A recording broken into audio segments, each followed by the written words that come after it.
Welcome to Blue Tinted Glasses, the home of Leicester City talk on YouTube.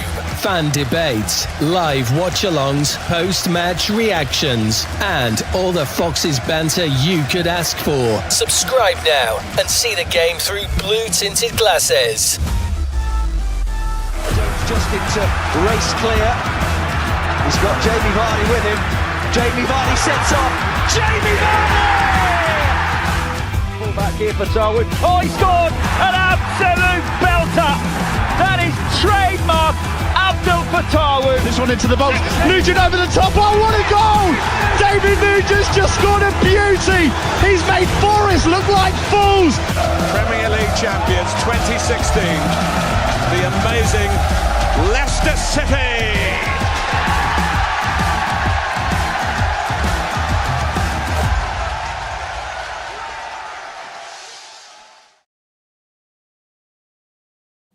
Good evening and welcome back to Blue Tinted Glasses. Here we are. Where am I? I don't even know if I have any more. They're somewhere. Welcome back to Blue Tinted Glasses. It is match day. It's Monday night. No call-in show. It is a watch-along time. And it is West Brom travelling to the King Power Stadium. There might be more West Brom players in the King Power than Leicester fans with the boycott. No, there's definitely more Leicester fans. Anyway, hope you're all doing well. Make sure to hit a like on the video. Make sure to hit subscribe as well. Get your comments in throughout the course of the stream. It's another El Sacico. There's been a couple of them already this season. Ryan Mason for West Brom on the verge of the sack. Marty Cifuentes. I say on the verge of the sack, but I don't think he is with how Leicester's going at the minute. So there we go. But yeah, before we get into it, Anil, hello to you, mate. What's going on? All good. Mighty cold outside. A lot of respect for anyone who has gone to the ground today, especially with us being A, crap, B, cold, C, the boycott. And yeah, another El Sacico. So fair play. It's pretty chilly. So I'm glad to be wrapped up warm indoors today. Yes, mate, it is freezing. And when it's cold, I know Steve doesn't like the snow, but at least snow properly. At least let me see something nice. But instead, no, it snowed for 20 minutes in Leicester last night, and that was it, and it all just froze over. Steve, you must be cold with that shiny, bald head, mate. What's going on? How are you? Yeah, it's fucking freezing. I don't know why I decided to shave my head, and then I realised this morning when I went outside, I was like, fucking hell. But I'm drinking. So, you know, Happy New Year and all that. Let's get pissed watching Leicester be shit. Yes, I am on the and also, beverages. I could also just put my hat on if it's too cold, you know. I think you look better without. Yeah, you look better without. You look better without that. Okay, let's a couple little hellos before we look at the team news here. Big shout out to Jeremy Weeks for becoming a member. I hope you're doing well, mate. Thank you for that. Wrong thing. Let me try something else. There we go. Shout out to Ricardian in the chat. Ryan, the score prediction already. Ryan, relax, man. Relax. You know. It comes later. Don't you worry. Yeah. Ben Waisley says at least he's binned off that honking left-hand side. Yeah. Good evening to Ethan's mum. Ethan's mum has got it going on. Yes, hello to Ethan's mum. Hope you're doing well. Sorry I missed you on New Year's Day. El Sacico Crapico says Frankie. And Frankie here through the good times and the bad. There we go. Hello to Ryan as well. Right, okay. Let's get into the team news. And here it is. Anil, talk to me, mate. There have been a couple changes. As somebody said in the comments, he has binned off that left side of Mavididi and Luke Thomas. But there is a Mr. Pereira at left back, which is, for me, a disaster. But talk to me. How are you feeling about this lineup, mate? Here's the best way I can describe it. Not a fan of this at all. I mean, come on, what does Aluko have to do to get in a starting lineup? Ricardo at left back, we tried that once before, and he was lucky that I think we had a sending off in that game, didn't we? So he had to get moved over to a different side because he was getting as exposed, if not more so, than Luke Thomas. So I don't think that's the answer. Jeremy Monga, fair enough. It's actually quite nice to see him in the team. But actually, funny enough, you and I, Locks, we were chatting in the BTG group, and I would agree with you. I was convinced Louis Page was going to start tonight.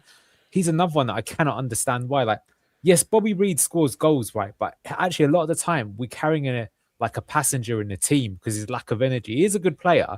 But I think Louis Page, every time he's come on recently, that energy has been a breath of fresh air and he connects back to front. It looks so much better. Yes, I know that Sheffield United were already 2-0 up on the weekend, but like we said it even in pre-season, you can see why this guy is going to go far in the game. Like his actual raw ingredients are very good. And I said this, like, for example, it was an awful display the last match, right? But if you look across the whole of the championship, all the teams that haven't rotated have had some really bad results. Like Southampton got beat 4-0. Coventry got beaten a few times. And unsurprisingly, one of the teams who has the best squad in the division, which is Ipswich, is rising to the top. You've got to rotate players. Enzo, at this time round in his play, he started putting players in like Nelson, Casey McAteer, Yunus Akgun, Hamza Chowdhury would come in for Ricardo. Tom Cannon even played quite a few games, you might remember, when Dak was at AFCON. And that's because it doesn't matter. Like, I think he's guilty of picking what might be a quote-unquote best 11, right? But physical condition and squad rotation are important aspects of the modern game for a reason, especially if you're trying to win the ball back quickly. So what ends up happening is we're very lethargic. We can't win the ball back. So I didn't mean to give you an essay as to what I thought about it, but the sound effect is what I think about it. And I actually think that because of this lack of rotation, it has already cost us over this Christmas period. And I think it's going to cost us again tonight, especially with it being cold, the team that really can't be bothered, and, you know, the fan boycott going on. Yeah, just before I come to Steve, yes, I did see this, Michael. I was actually late. I was slow to it. I was wrapped up over Christmas and stuff, and I didn't actually see Joe's video. Obviously talking openly about his struggles and stuff. So yes, big love to Joe. He has gone into rehab today. So anyone who, I mean, I think a lot of people who watch this channel will know who Joe is. So yeah, big shout out to Joe. Steve. Now, what are your thoughts, mate? I'm going to try and spin it slightly more positive. We do have J Unit on the left wing here, Jeremy Monga. That's, I suppose, a positive, mate. But I think you could even argue the case that maybe it should have been the other winger who should have been dropped instead of Mavididi, Abdul Fatawu, because he has been horrific recently. Yeah, I love the fact you've come to me to be positive when I'm the one that said it's literally the last roll of the dice for the manager by all accounts. Look at it. He's panicking and he's going, fuck, what can I do? And look, we're thinking that Ricardo's at left back. Hey, it could be Skip and Ricardo midfield. You never know. So, I would have dropped Abdul over Mavididi. But to be fair, they've both been honking for the last few weeks. So, yeah, I don't know. I don't know where the goal's going to come from today. I don't know what Aluko has to do to get in that back line because, you know, playing Ricardo out of position rather than playing Aluko at left back just doesn't make any sense to me. But, you know, he's the manager. He gets paid the books, not even the big books to make the decisions. And, hey, he might even call the board out of full time and get sacked. So you never know.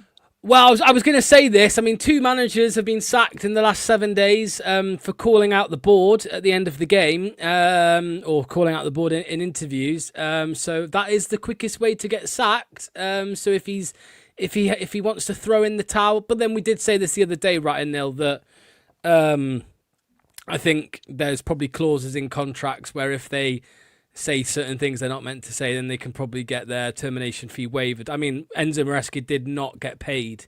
He quit. He didn't get sacked. It's come out since. That's why Enzo's the man, and I would love it. I said it to you. Even Steve Cooper, Ruud van Nistelrooy, there's obviously some seriously disgusting stuff going on behind the club, but we peasants are not allowed to know what's going on. As I've said to you, right, we will always support this club. We'll support this club whether in League One. We'll support this club whether we're in non-league, right? But you're supposed to... A club is supposed to belong to the fans. It doesn't belong to the person that owns it, right? That is, yes, maybe on the technicalities, right? But that's why we support it. And we'll be along with the journey. And the fact that we're just completely excluded and our opinion doesn't count, that's the reason why there's a boycott tonight, which I personally support. I know that, Steve, it's not the main reason why you're not there tonight, but I'm going to pretend it is, so full respect to Steve.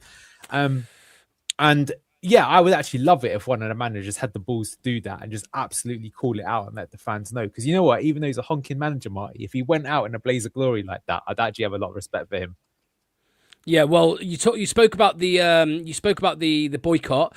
Here is what it's looking like. 8 minutes. This was sent 8 minutes before kickoff.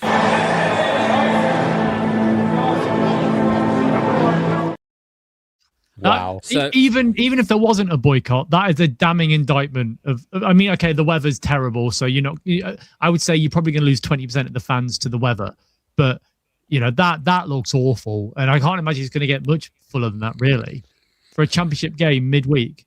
Oh, sorry, no, Monday, I guess, not even midweek. Who sent the video? Joe, yeah. Yeah, Joe. Let me just tell him to send one at the start of the game, because obviously there will be some more that come in between now and then. Okay. Yeah, I mean, I was going to say, the game you were thinking of, Anil, you said red card. I've just been thinking for the last few minutes. It was actually the game where, if I'm not mistaken, when Nelson came off injured. It was Okoli at right back, Nelson at centre-back, Ricardo at left-back. Obviously, Nelson went off, Okoli slotted into the centre-half position, and Ricardo moved back out. But yes, he was shit in the opening, however many minutes it was. Ricardo, 20 minutes, he just looked so uncomfortable. It was quite painful to watch. So we can expect more of that, I think. Sean says keep it that way until the club is sold. Christ, it looks so empty on Sky right now. It'll be very interesting to know whether it's picked up on by Sky Sports or any of the other broadcasting. Or have they been paid off? Yeah, but please let us know in the chat if you hear anything spoken about when it comes to the broadcasting. There's another photo here. Tom's just sent a photo. It looks a little bit busier. I'll just show the photo. Sorry. Yeah. Here you go. This is what it looks like now. So it is busier, but you can see that there are a lot of empty seats. I don't know about you lads. What I thought, let me get your thoughts on this, Steve.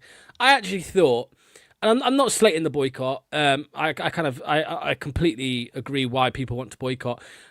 For me, it would have made much more impact if, like, there was just a mass walkout on minute one, or when the whistle was blown at the start of the game. So everyone go, and I know it's cold and people travel and stuff like that. So, but I just think when the whistle gets blown at the start of the game, everyone just walks out. That would be picked up on instantly. Whereas now with this, there's a risk of people just thinking, oh, it's a cold Monday night, first day back at work. So.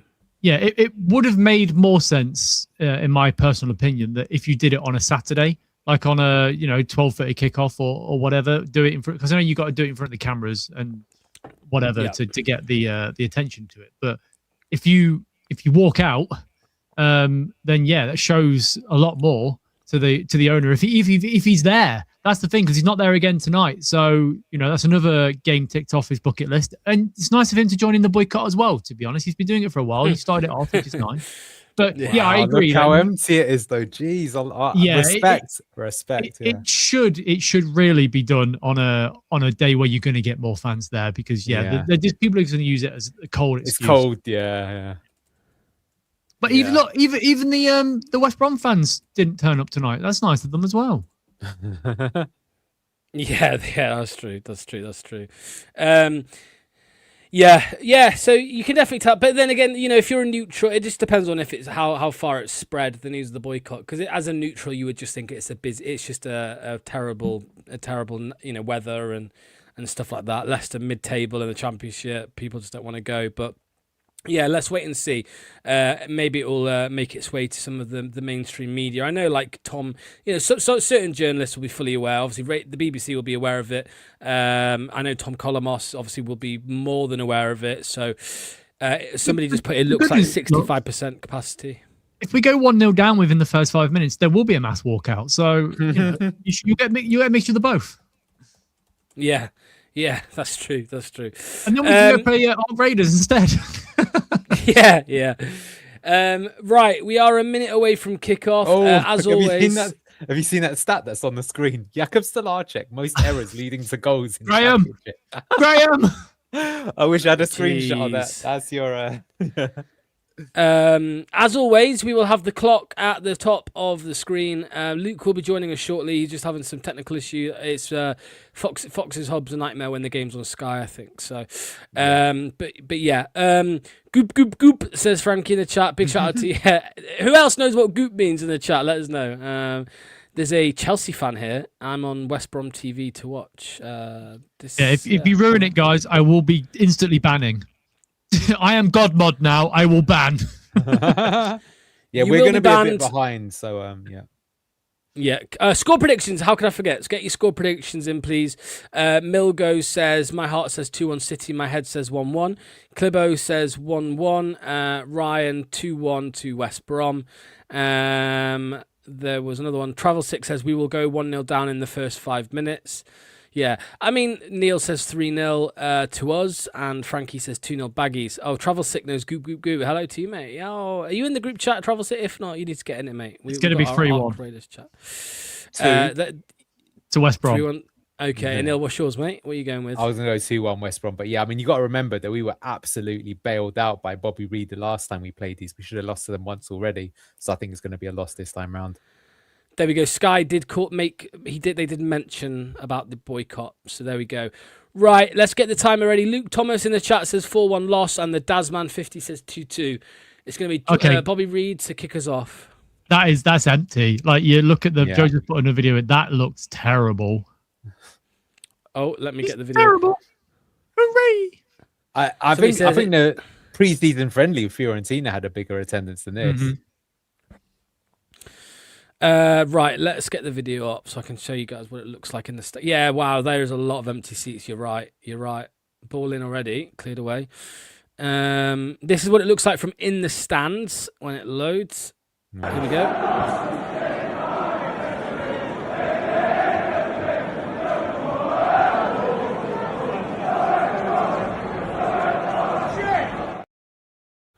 At the end, shit.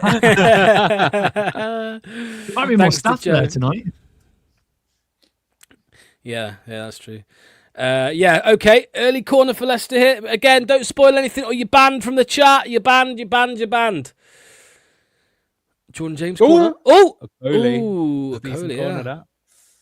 Fair play to all the players not wearing gloves in minus temperatures. That's the one time where it's acceptable to wear them on a football pitch, in my opinion. They can wear fingerless gloves. It's okay. So far, it's all Leicester. It is, yeah. That's a bit of a surprise. Are you trying to flick to Bobby Reed? Nice. Good start, to be fair. Ooh. I just heard your pussy there, Steve. It just spoke to me. Yeah, this is all Leicester so far. I mean, this is the most positive start we've seen in weeks, by the way, in a Leicester game. And it's Ricardo definitely left. Yeah, look, he really inverted into midfield there. He has been doing that recently quite a bit. Hamza's left back. Hamza's left back. Look that way. Wow. Yeah. Okay. Interesting. I would love to know that. I would love to see that conversation go down. Yeah. To be honest with you, though, Lux, I don't think that's a bad thing, right? Because the thing is, the reason why Ricardo at left back also didn't work is that you've still got a short player that you can target on the diagonal. Hamza isn't that tall, but he can at least cope with the physical battle a lot better than those other two players. So, fair enough. That's actually not terrible, but I still think Aluko should have played there. JJ was better at left back than right. Yeah, JJ was. Yeah, I've always agreed with that. Yeah. Oh, here we go. We've got a little update. Okay, here we go. Oh, that's me. Sorry. Shut up.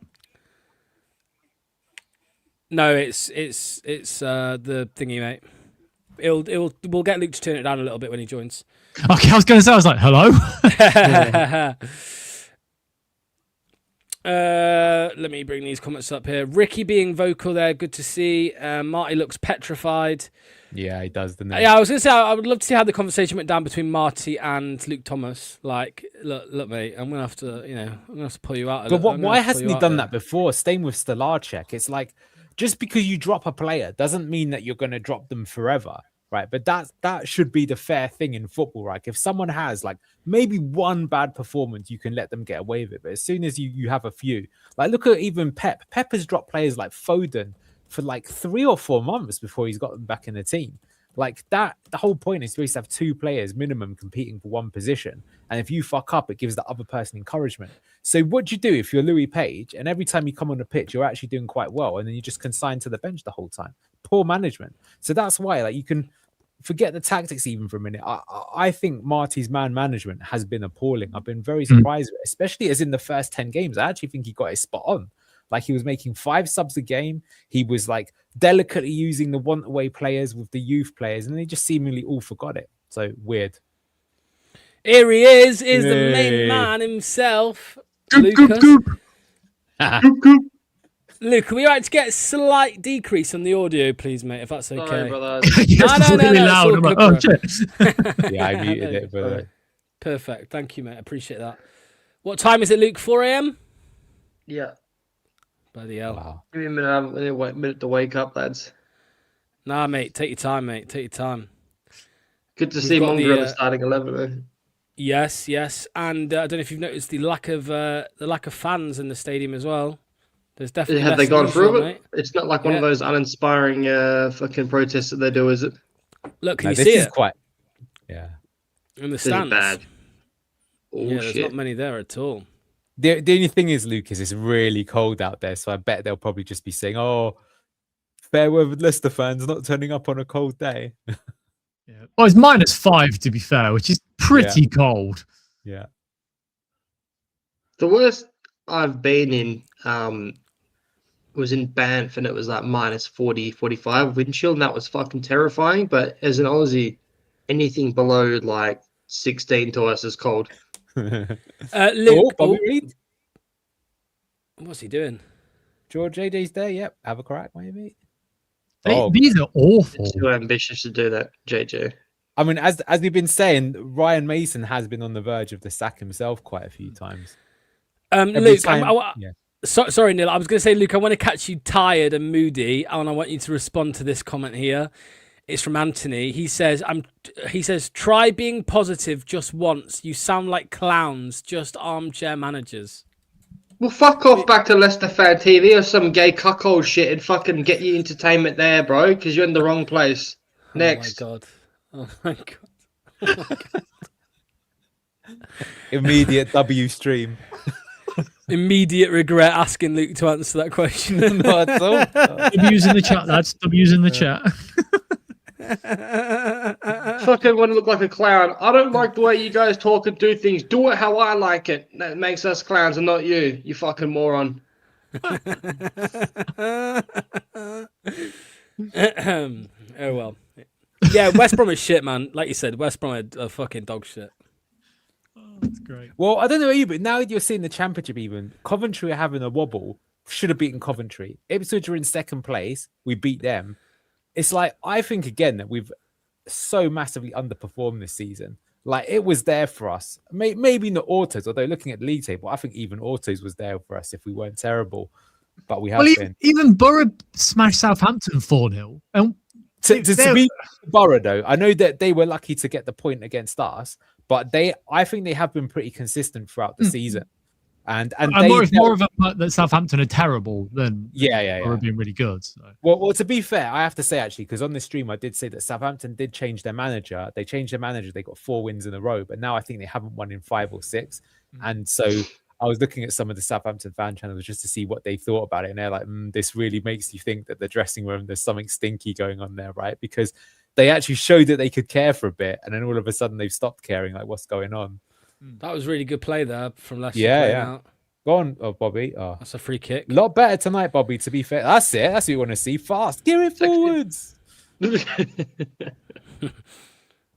Abdul. Yeah, nice. Back post. I like that, though. It didn't go in, but yeah. Get it forward! Can't tell if Fatah just... This is a way better attack than we've seen in ages. This is like way more. Look how much more eager the team Go is. on, to Mongo. get forward. Go on, Mongo. Oh, my God. Oh, God. That shot. Was that a God. deflection? I hope so. I hope so, because that was terrible if not. Christ. Hey, man, you're allowed 1 a game. He still shows he can beat his man so easy. No, okay. Swerved it away. He was trying to swerve it into the top corner, but he's completely miscued it. He did send him to the shops, though. That's right, yeah. Well, that's the thing with Mongo. You can just see that he's like a lot. Do you remember Ronaldo when he first came to the country as well? He could beat a man easily, but he just had no end product. And then as soon as the end product appeared, he just absolutely tore, world football apart. Well, Ronaldo was the guy who was like on the training pitch, like before anyone else and after anyone else, just hours and hours and hours, taking free kick after free kick and penalty after penalty. And it must really suck being worse than Messi still, though. Well, yeah, of course, he's ultimately super salty about that. But I think fair play to Ronaldo. He proved that he's a world-class winger and a world-class striker. That's pretty difficult to be good in both those positions. Yeah. Because, like, say, even Mbappe, when he plays out by the wing, he's got pace, but he doesn't really sort of like can beat people in tight spaces sort of thing. Whereas Ronaldo was amazing at that, right? Like, if he was 1-on-1, the only player that had the chance, it felt like, was Ashley Cole, wasn't it? Everyone else he just absolutely destroyed. Trent Ends telling us to go back in for Popdom wrists. Hermanson. So too expensive. Yeah, they'll probably like accept a bid, but it would have to be at least what they paid for him, which was what 18 million. We can't afford that. But mate, next season, assuming we're in the Championship, it's going to be brutal. If you're going to have Wolves and West Ham down there and Southampton, I mean, I think it's going to be more competitive than 2 years ago. And the thing is it'll be more than, we won't have as much money to spend as we did last time round, and those teams will. And I think a lot of them will be, well, maybe not Wolves. They might do something similar to us where they have to have a massive fire sale and can't afford that much on players. But people know that if you get stuck in the Championship, you can be stuck here for like a decade, right? It's happened to us before. So, and no, don't worry about it. We're going to be in League One next year anyway. It's fine. So I agree with you, but I think the problem is, as we're seeing now with like Leeds and Sunderland, is maybe if you come up at the wrong time, you can also get kind of screwed as well, right? And then you just do what Norwich do, where you bounce up and down. And I think they went up and down 3 times in a row, and then the 4th time they couldn't do it. It's so difficult. That's why, yet again, the relegation in 2022 is beyond bozo. How that ever happened, and the lack of accountability shown for it. Oh my God, he caught the ball. Well done. Man of the match. 10 more years. I'm very quickly releasing it though. Look how fast that was. Get it forward. Why do you think we've struggled so much? We've been shy because having 3 managers, we struggle consistently. That's true. I do think though that we've also struggled in terms of like how to build the team. Nice. Hamza, what the fuck was that, bro? That was sexy. Bangladesh flags in the chat. Yeah. Oh, bro, they're going to be coming out. The Prince just fucking showed up. That Harry Amas thing's interesting, isn't it, Anil? He's going to be recalled from Sheffield Wednesday and sent out somewhere. I knew that would happen. And we should have been all over it. Like I said, we should have got him at the start of the season, yet alone now. Well, it's like what happened. It's like what's happened to Braybrook, innit? Like, people are moaning about him going back out to League Two, but he's been pulled out from a relegation fighting team in League Two for a more, for a team that's higher up in the league, and that's what's going to happen to Amas, right? I mean, Sheffield Wednesday they're not even fighting relegation. They're down. They're planning for next year. So, well, but the point of loan signings, isn't it, is you want to see, can they do well at that level? And if they stand out, you put them up another level, and you keep doing that until they reach first team level. So, like I said in the scouting report, Harry Amas is standing out for Sheffield Wednesday, who are a relegation-threatened team at the bottom of the Championship. So now you want to see, okay, how does he do with a team fighting for playoffs, fighting for promotion? If he does well, loan team, yeah. To be fair, we've been quite good today. We've been better tonight than we have been all last game. So yeah, they do. Asking for a foul. Bro, this guy needs to stop bitching out. Legit, fucking hell. Yeah, he got man of the match on his debut. On the day he signed, he started, played 90 minutes, and got man of the match. Wow. Well, I'm going to watch him. As per Steve's lineup that he shared the last stream, we might well be seeing Sammy Braybrook captaining us in League One, the new Matt Oakley. I hope he comes good, but I'm really curbing my enthusiasm. Hey man, there'll be no laughing at Matt Oakley. I'm a big fan of his. My dog's named after him. Yeah, exactly. He was amazing for us that season. Braybrook, I just think he's been given several chances. I hope he comes good. Curbing my expectations in League Two, because for me, he's just looked like he's never going to cut it at top level or even Championship. But I hope to be wrong. Just remember, as Locks reminded me the other day, when we played against Watford and we lost to them in the playoff semi-finals, for the last 10 minutes, we had Harry Kane up front. And let me tell you, Harry Kane, when he played for Leicester, he looked crap. Do you know the story behind this? About what happened? Tell me. But I heard that we actually had a potential option to buy him that we turned down. And then Pochettino took him back. Okay. Yeah, bro. So what happened was we bid £5 million that summer. Levy was like, yes. Tim Sherwood, the manager at the time, said, no, you are not selling Harry Kane. and the season, like a year later, he obviously broke into the team and turned into Harry Kane. So yeah, that like you can thank Tim Sherwood for that, Spurs fans. But yeah, that story's out there. So yeah, we did try and buy him. Nigel Pearson, what does it say? Harry Kane was awful for us, but he could spot that there was a player there. Pearson was amazing. Same with Vardy. When Vardy first signed, I thought he was awful as well. And obviously, you could see he was struggling to go from non-league to the Championship. But rather than discard him, they stuck with him, gave him a chance. You could say the same about players like Danny Drinkwater, Matty James. Really good characters. He was so really good because we were on the verge of signing Deeney, weren't we? I'm so glad we didn't sign Troy Deeney. Well, we got Slimani instead. That's true. Yeah, I actually think I'd have rather Troy Deeney than Slimani. I actually think low key. Nice, JJ. Troy Deeney and Jamie Vardy together would have been an absolute, and I mean in the best possible way, thunder cunt partnership. But I know what you're saying. He was a problem person, wasn't he? Most of the time, he was the big bollocks at Watford, and well, he's a knobhead. He's a knobhead. He's fucking off. He's a prick. Yeah. But I mean, but you want a prick in your team. Like, I wish we had a Troy Deeney now. Yeah.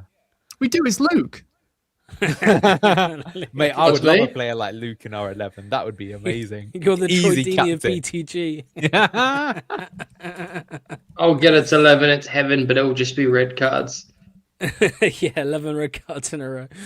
Yeah, Ousmane Dembele. We nearly signed Ousmane Dembele, but he turned us down. Yeah, exactly. Nuno Mendes. Yeah, that was another one, wasn't it? Yeah. Hey, it was just football managing the kids. That's what it was. Now, I mean, to be fair, that season, because Dembele was playing, I think, for Ron in France, and he was like breakout season for him, and we had the money. That's pretty clever because we obviously knew as well that Mahrez probably was only going to stay with us for another season or two, so we had to get the lineup, the replacement lined up. That was good thinking. I mean, Slimani, I do think it was slightly unfortunate how his time went at Leicester, and then as soon as Puel and them lot came in, he didn't stand a fucking chance. But the issue is you're going up against Vardy, aren't you? Which was, as we know, it was never going to work out for anybody until Vardy left. Well, he was supposed to replace Shinji though, wasn't he? But I just think he had two really bad things. Firstly, his attitude was honking, and secondly, his work rate compared to Okazaki wasn't there. And he just didn't get on well. Like, I think Shinji, and I think he's later admitted this in the rest of his career, that he didn't like the fact that he was like always second fiddle at Leicester, but he never complained about it. And because of that, he was such a team player. Like, you just noticed it so many times with Shinji Okazaki that like on the ball didn't really do that much. But when he was in the team, just the team played so much better. Like, basically his role was either to win it back or the ball would get played into him. And he was like a better Jordan Ayew. He'd managed to move it forward. And it just helped Vardy. And it was saying, like, I kept saying that Shakespeare, when he came in, the first thing he did is he put in much better play. Albrighton and Okazaki, and that work rate, shows you don't. No, I'll go on, Jeremy. Man, it's how can you be that good that young, man? It's life. When you were speaking about Slimani, though. Yeah, no, that is weird. When you were speaking about Slimani there, you said poor attitude. Are you trying to say that a North African player had a poor attitude? I've never known that to be the case before. Well, Mahrez, Bilal, fucking hell. I bet you can name a lot more than that. I think on the pitch, Mahrez was not that unprofessional, though. But nah, man, Mahrez's attitude stunk, man. I met him at East Midlands Airport. He was a miserable fuck. Really? And then also, I've heard stories. That was beautiful. Offside, I think. Was that offside? Ragsy, get the chili. Ragsy, where's the chili? Ragsy, where's the chili? Ragsy, where's the chili? Ragsy, where's the chili? Lovely. I'm not going more often, but we have been really good tonight. To well worked goal there. I think in terms of like actual like vibes, I think like before Fatawi, the last person that really lifted the team and had that like spirit was actually Okazaki. I thought, he just had that. Mate, that was such a good goal. Where's this been all this season? That was a proper team goal. Rotations, 4 players involved in the move, crisp one-touch passing. Looked like his work of the training ground. I thought that was offside from JJ. He's in tech. Well, they showed it. It was on, and this is the championship. So fuck offsides and VAR. We've been done by an offside goal quite a few times this season. So look at the coverage and tech BTG has. We've already got an instant replay of the goal.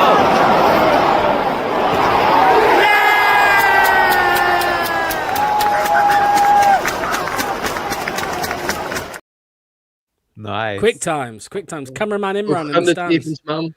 Hope you're well. He's Sorry. probably got so much better reception because there's no one there, right? Nice. You're getting That's 5G blazing internet over there. Also, Duck's not here and we're winning. Yeah, banned. Yeah. Duck's banned. Um, He's getting loaned out to Chelsea. Yeah, I was going to say, allegedly, so I don't get sued, allegedly, Mahrez, when his first wife was in the hospital getting a midwife appointment, he was like out in the corridor texting and calling other girls. He was like, Mahrez is a prick, man. Mahrez is a prick, I'm telling you. Yeah. Yeah, allegedly. I remember when he tried to... No, I bet he is. I'm just saying, I still feel on the pitch, He's like, still playing. Oh, he was a magician. Yeah.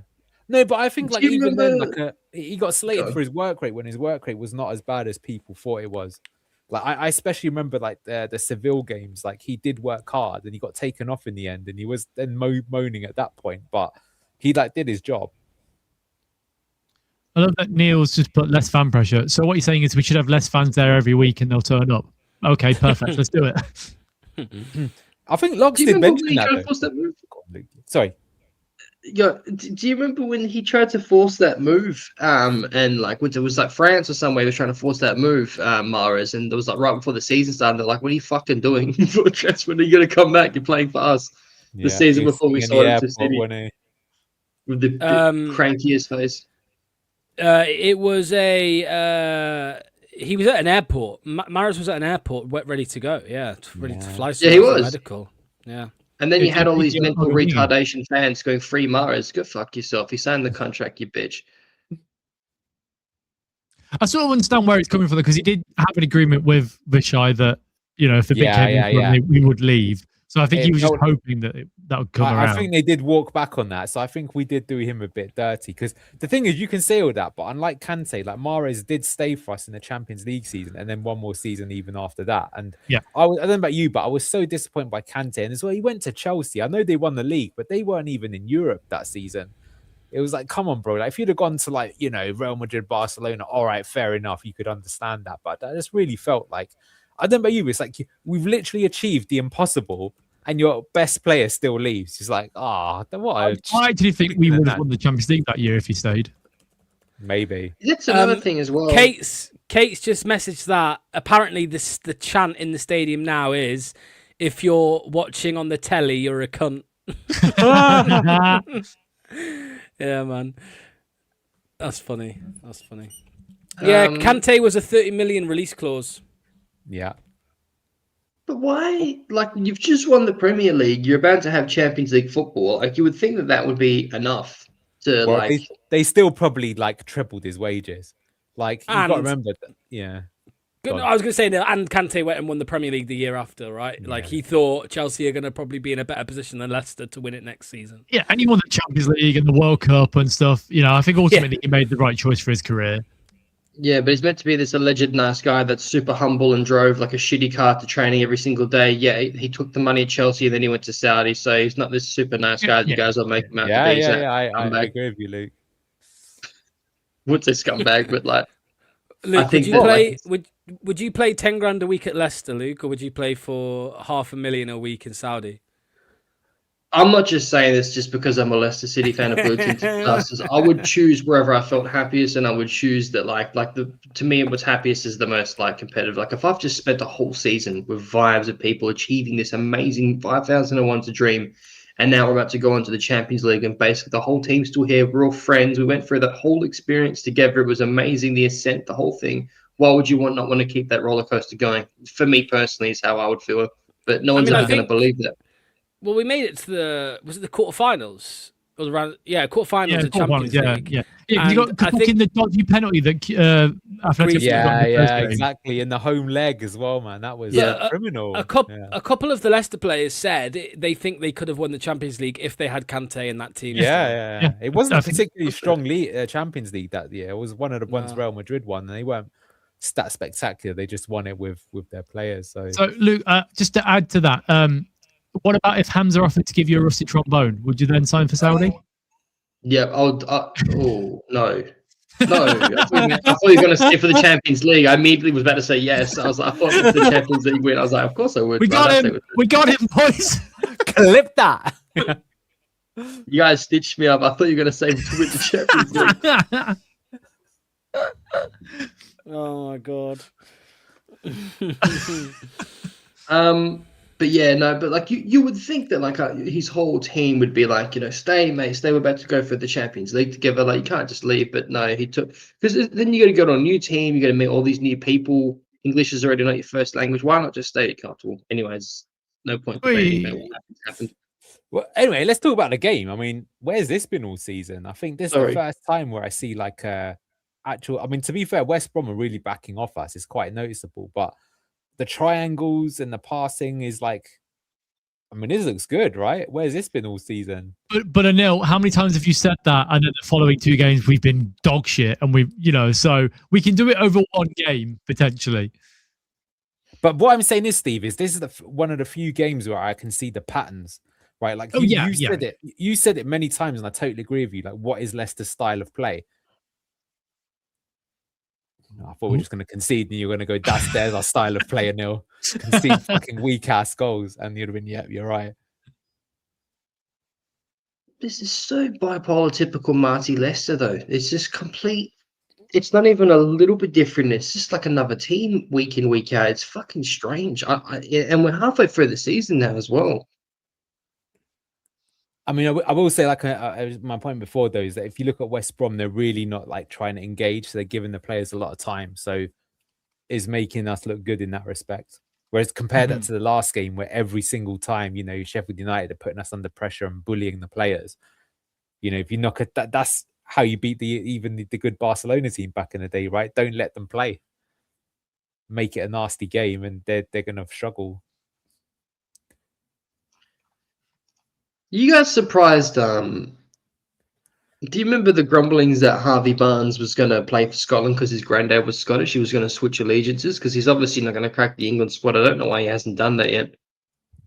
He will. I think come the summer, he'll be like, yeah, I'll switch over and go to the World Cup because he's a rat. Yeah. Go play for Scotland, mate. And also, I don't think he's good enough to play for England, so it makes sense to go play for an inferior nation.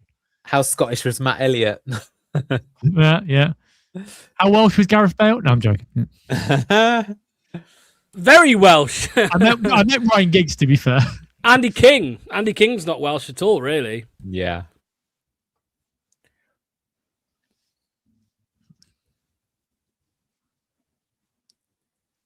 Careful, Ethan. I think you're a little bit ahead of us, brother. Give it a cheeky refresher next time the ball goes out of play, maybe. No, I think we saw that. I think we saw the catch. But he did. It was a little bit ahead. I did see that. Oh, okay. It's maybe 20 seconds ahead. Nice fucking ball, goalie, you bot. Oh. Hey, the Prince has been fouled. Goop. He's been pretty good so far, you have to say. He has, eh? Who are the two brothers? One played for the US and another plays for the African team, I think. What it's the Kevin Prince Boateng and Jerome Boateng. One played for Ghana, one played for Germany. Mm-hmm. Yeah. Zidane played for France. His son is playing for Algeria. Souta's brother's playing Scotland. Souta plays Oz. I think Robin van Persie's son is choosing between Holland and Morocco right now as well. Or the best pass that time. No, he's won it back though. Fair play. Van Persie's. Did you say Van Persie? Van Persie's son. He can play for Morocco. Yeah, well, that's. I think his wife's Moroccan, not his mum. Yeah. Well, he's going to grow up with a stinking attitude because he's North African. No racism. It's just how it goes, man. He's got a cool name, Shaquille Van Persie.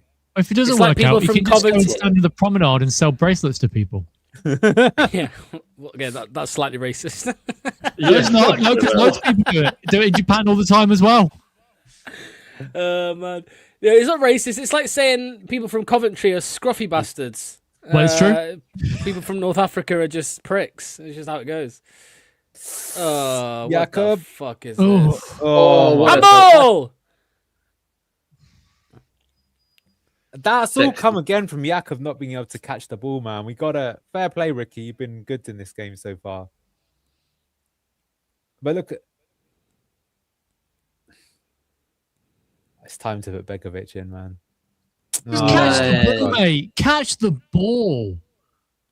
Or hit it harder than fucking Yeah, he doesn't either. He does the worst thing. If you're going to punch it, at least like Schmeichel would properly, that. Come on, Pop it that's up. like me in goal, man. Awful. Ricky P, man. That's a fucking noble save. That's captain shit there. Yeah. It's safe to say that if I know we're probably going to be in this league next year, but we can't have Jakub as our number one next season. We just can't. No, he's blown it, hasn't he? He's had the audition, and unfortunately, he's like Luke Thomas, I think, where he started off good. You felt like he was going to be, mainstay for the team, but unfortunately, he seems to kind of be getting a little bit worse. I feel sorry for the lad. I genuinely believed that towards the end of the Premier League, I thought, no, he'll be fine for the Championship. He might not be a Premier League keeper, but he's definitely more than good enough to be a Championship goalie. And even the cup games as well. Like, we'll never forget that Birmingham game as well. It was like 14 saves or something. He had a crazy game. Nomads had that game against Arsenal, but in that first half or in that cup against Birmingham, he made like 6 or 7 saves, if you remember. He was an absolute machine. Let's see how good my mate Stevie. Let's see my mate Stevie. Also, yeah, exactly. How's he doing that one? Well, he's recovering with Jakub, he should have been dropped from the team, and then he could be put back in, so he's not feeling the pressure of having to stay every week. But the issue is when you're playing like he is playing right now, if you're a centre back, now you're thinking, shit, I've got to I don't want to push up as much as I was thinking before. Already, look, now see how much momentum that's given West Brom. Before, they were very rarely making an attack, and already they must be thinking, oh, we've got a chance here, lads. I know everyone's saying about Everson, but we really missed a trick with Johansson that went to Plymouth and Stoke. Like, he should have been our number one the year we got relegated, but we sold him. A lot of people think he's the best keeper in the Championship. He is. He's I think he's faced the most shots in the last 3 years. Victor Johansson. Well, do you know who people think it's between? They think it's between either Victor Johansson or Daniel Iverson, don't they? That's most neutrals will tell you. Yeah, because these are the two. In terms of shot stopping, those two are probably the best keepers in the league. Mate, Iverson's overrated because of the whole Danny Ward shit, I'm telling you. No, his shot stopping was not bad, except set pieces he was poor. Ask Preston North End fans. They were gagging to get him back. And where are they now? They're in the playoffs right now, by the way. We're not. He's got an assist, I think, this season too. The guy is not good with his feet, but he's good at saving, and he's fairly commanding in his box, and he's taller than Jakub as well. Like, it depends what you're after, but my God, Jakub is a bot. Everson's probably in front of Mans again in the pecking order again too. I just I got a message in the Trust Reform chat saying, my wife has helped me emulate the experience of being in the sand tonight. She stuck the fucking window open to get rid of the paint fumes. May stand up and call myself a cunt just to give myself the full experience. Nice one.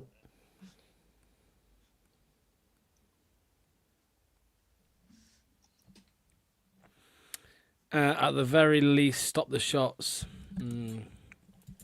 Well, he's at the moment, he's not good at anything, is he, Jakub? Like, okay, if you're really, really good with your feet or your distribution, like Mads has superb distribution, right? So that was one thing where you could understand maybe if he was a little bit brittle wrists, as Locke says at times.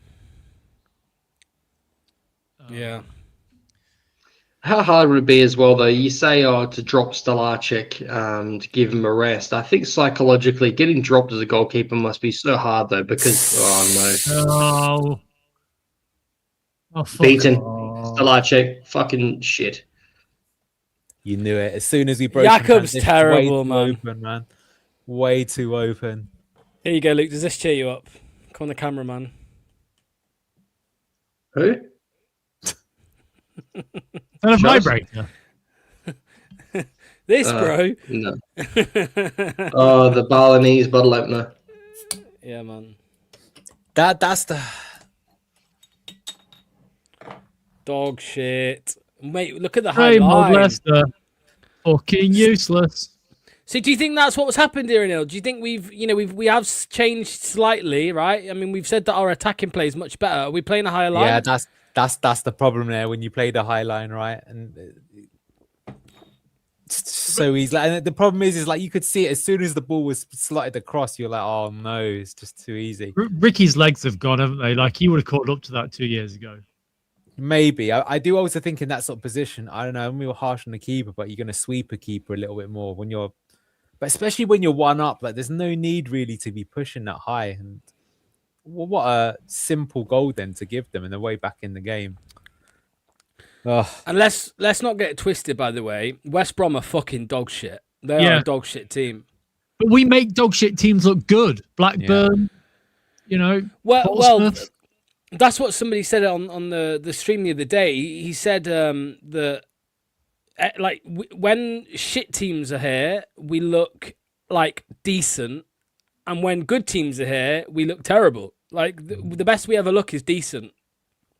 The point that Frankie said there about Aluko would have caught him, well, exactly. That's the thing. If you're going to play the high line, like there's a reason why if you look at Barcelona, you know, they put so many of their young guns into the team because their manager, who plays the most suicidal high line in world football, knows you got to have pace all over the team to play that style, right? Because you're pushing so high up.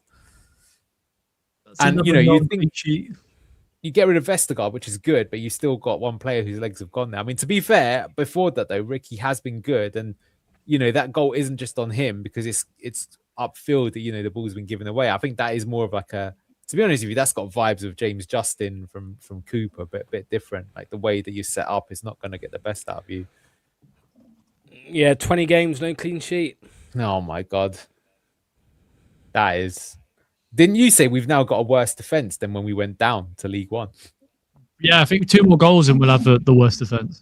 That's crazy, man.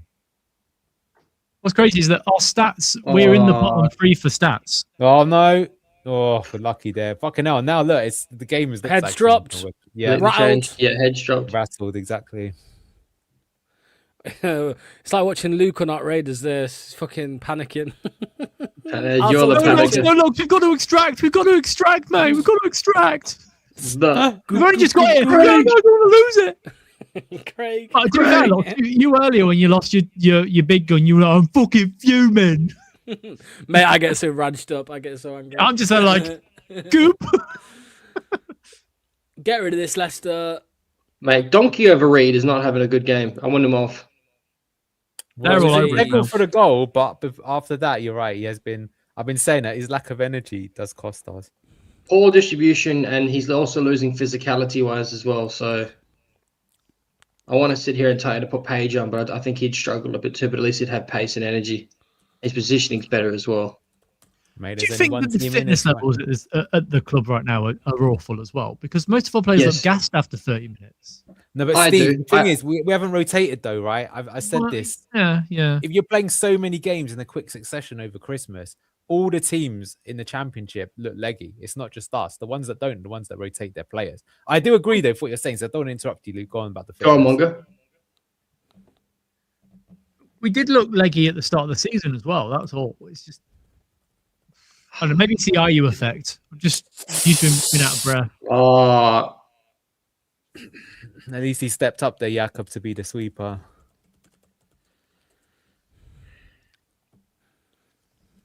Man, we're desperate for half time here. We're absolutely on the ropes.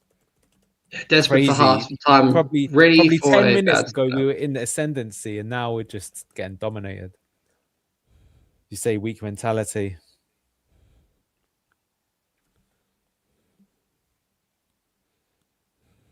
Man, look at this getting played off the park here. Yeah, all of our stats, Tony, point to the bottom 3 right now. Like XG, shots had, conceded, everything. That's so alarming. But again, we've scored and we've sat back.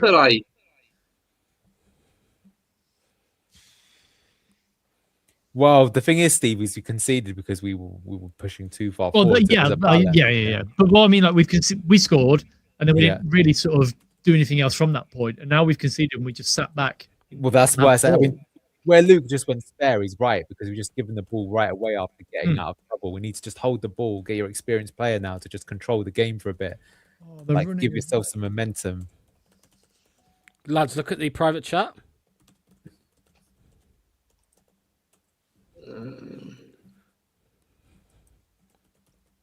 Wow. I can't believe his dig's that big as well.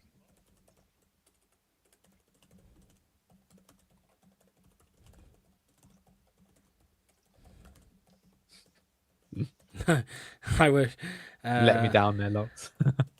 Yeah, passing's poor, man. It just can't control the ball. Been like that all season. Just haven't got a way of keeping the tempo. There was still boos ringing out at, when they scored.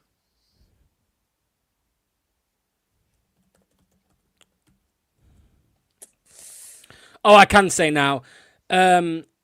There is less than the official attendance has been counted. Oh my god, Mate, they could be 3-1 up here. Begovic is going to start next. The official attendance is under 12,000. Sorry, 12,500. It's less than You'll that. never sing that. Jakob, man, is fully like converting into a bot. Oh, mate, how have you been beaten? Yeah. He's lacking confidence, and that's what I'm saying. Is that applies to the rest of the team? Whereas if you got a keeper who every time it comes in just jumps, claims it, gives yourself.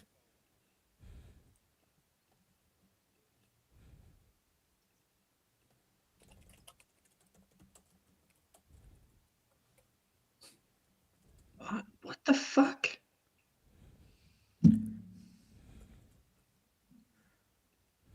So what? That's out of a capacity of King Power is normally like 32,000, isn't it? 32,400 something in it. Our attendance. Yeah, I say 32 just because I feel like 500 is like the corp seats, right? It's the never sort of.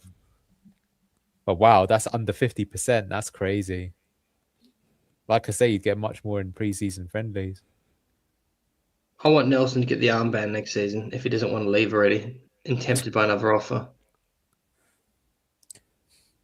I do wonder, man. I think a big issue with the team is like, especially if they need to generate funds, they're going to have to sell more players to fund that. Particularly homegrown players who are pure profit. Yeah, that's why next season is going to be so tough, because even if like we're free of PSR, like you have to, or you have all the teams that come down won't have to sell as many players, and we'll have to sell, anyone that's good. And then you can only then really buy championship players, right? You can't buy the proven. Although I don't know, maybe that's not the worst thing. You've got to be good at the money ball for it. How sad would it be if you could make an argument if trajectory keeps going our way, this crop of King Seagrave kids who've got coming through who are looking very, very generational, like good, like looking talent coming through, and we have to sell them all like a stupid cut price, and they're going to go on to have insane careers. We get fuck all money out of it. Well, that's what I said at the weekend, that well, on the Friday show, that if we do go down to League One, you can't see Page and Monga sticking around. The club will have to sell them to make money. And they would put sell-on fees though, right? And they apply no matter how many clubs up you go. Like, for example, when Semenya goes to Man City, Bristol City are going to get like 10% of that, maybe even 20. So they're going to be in line for like, 5 million quid and something like that. So you can still make some money off it that way. But I agree, it is sad, Luke. But at the same time, you got to get something. Like, if you really want to know that's sad, Ajax in 1996 or 1995, I think it was, they won the Champions League with Clarence Seedorf, age 17, Patrick Kluivert, age 17, all these amazing youngsters. And because of the Bosman ruling, they lost, no lie, maybe 6 or 7 truly world-class players for nothing. Patrick Kluivert went to AC Milan for free. His transfer value in today's figures would have been like 90 million. Back then, it'd probably be 10 to 15 million. So other teams have, but look, that's the model. Unfortunately, I think for the next 10 years, every time there is someone who good comes through the academy, at best, you're going to see them in the team for 2 or 3 seasons, and then we'll have to sell them on to make money. You've got to keep doing that until you get to a point where you're stable upper end Premier League, which that feels 20 years away right now. How sad is that? Yeah. Oh, nice one, Skip. We've actually improved the last few minutes, though. Now it's not all just West Brom. So this is what we needed.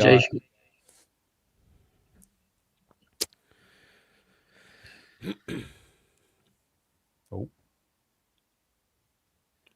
Look at Luke froze at the exact same time. I've got to take a picture of that. I didn't see it. He's back. He's back. What happened? What did it look like? No, it was just you. Yeah, you were just like... You little shocks, like we're just about to concede a goal. Ooh. Yeah. You're all good now, mate. You're back.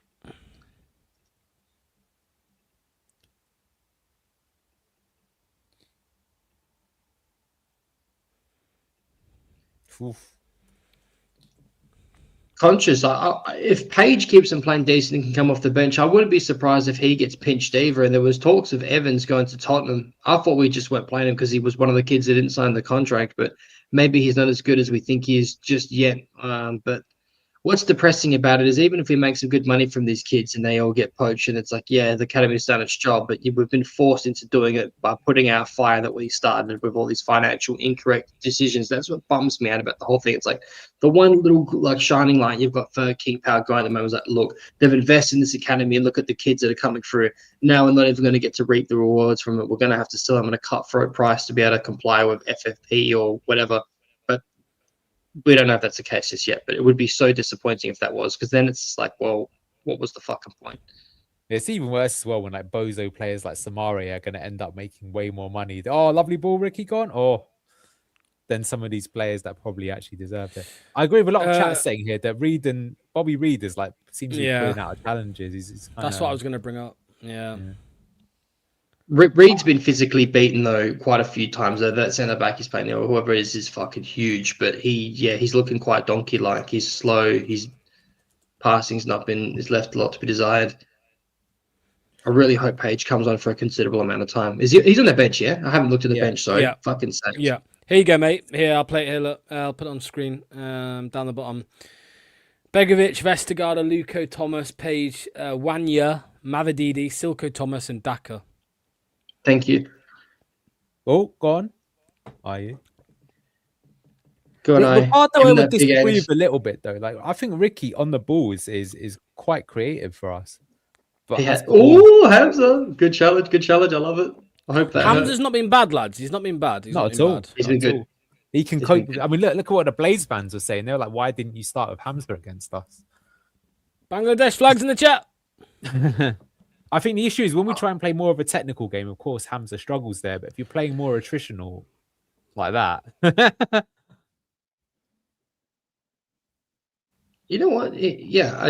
This is much better. This is probably like somewhat of a revelation hopefully for Marty. If you're not going to play Bardi Luco or bring Woyo back, then just stop playing Thomas and just play Hamza there. He's not doing a bad job at all. Somebody, a member of staff at the ground, mate. A member of staff at the ground is the person who has confirmed it's less than 12,500. There we go, half time. Took a screenshot and he counted one by one. That's why it's super accurate. Yeah. 1-1. Well, what do you make of that? I mean, lucky to not be behind, but we look good at the first part of the game. It does feel like they're going to win. What do you guys think? It started well.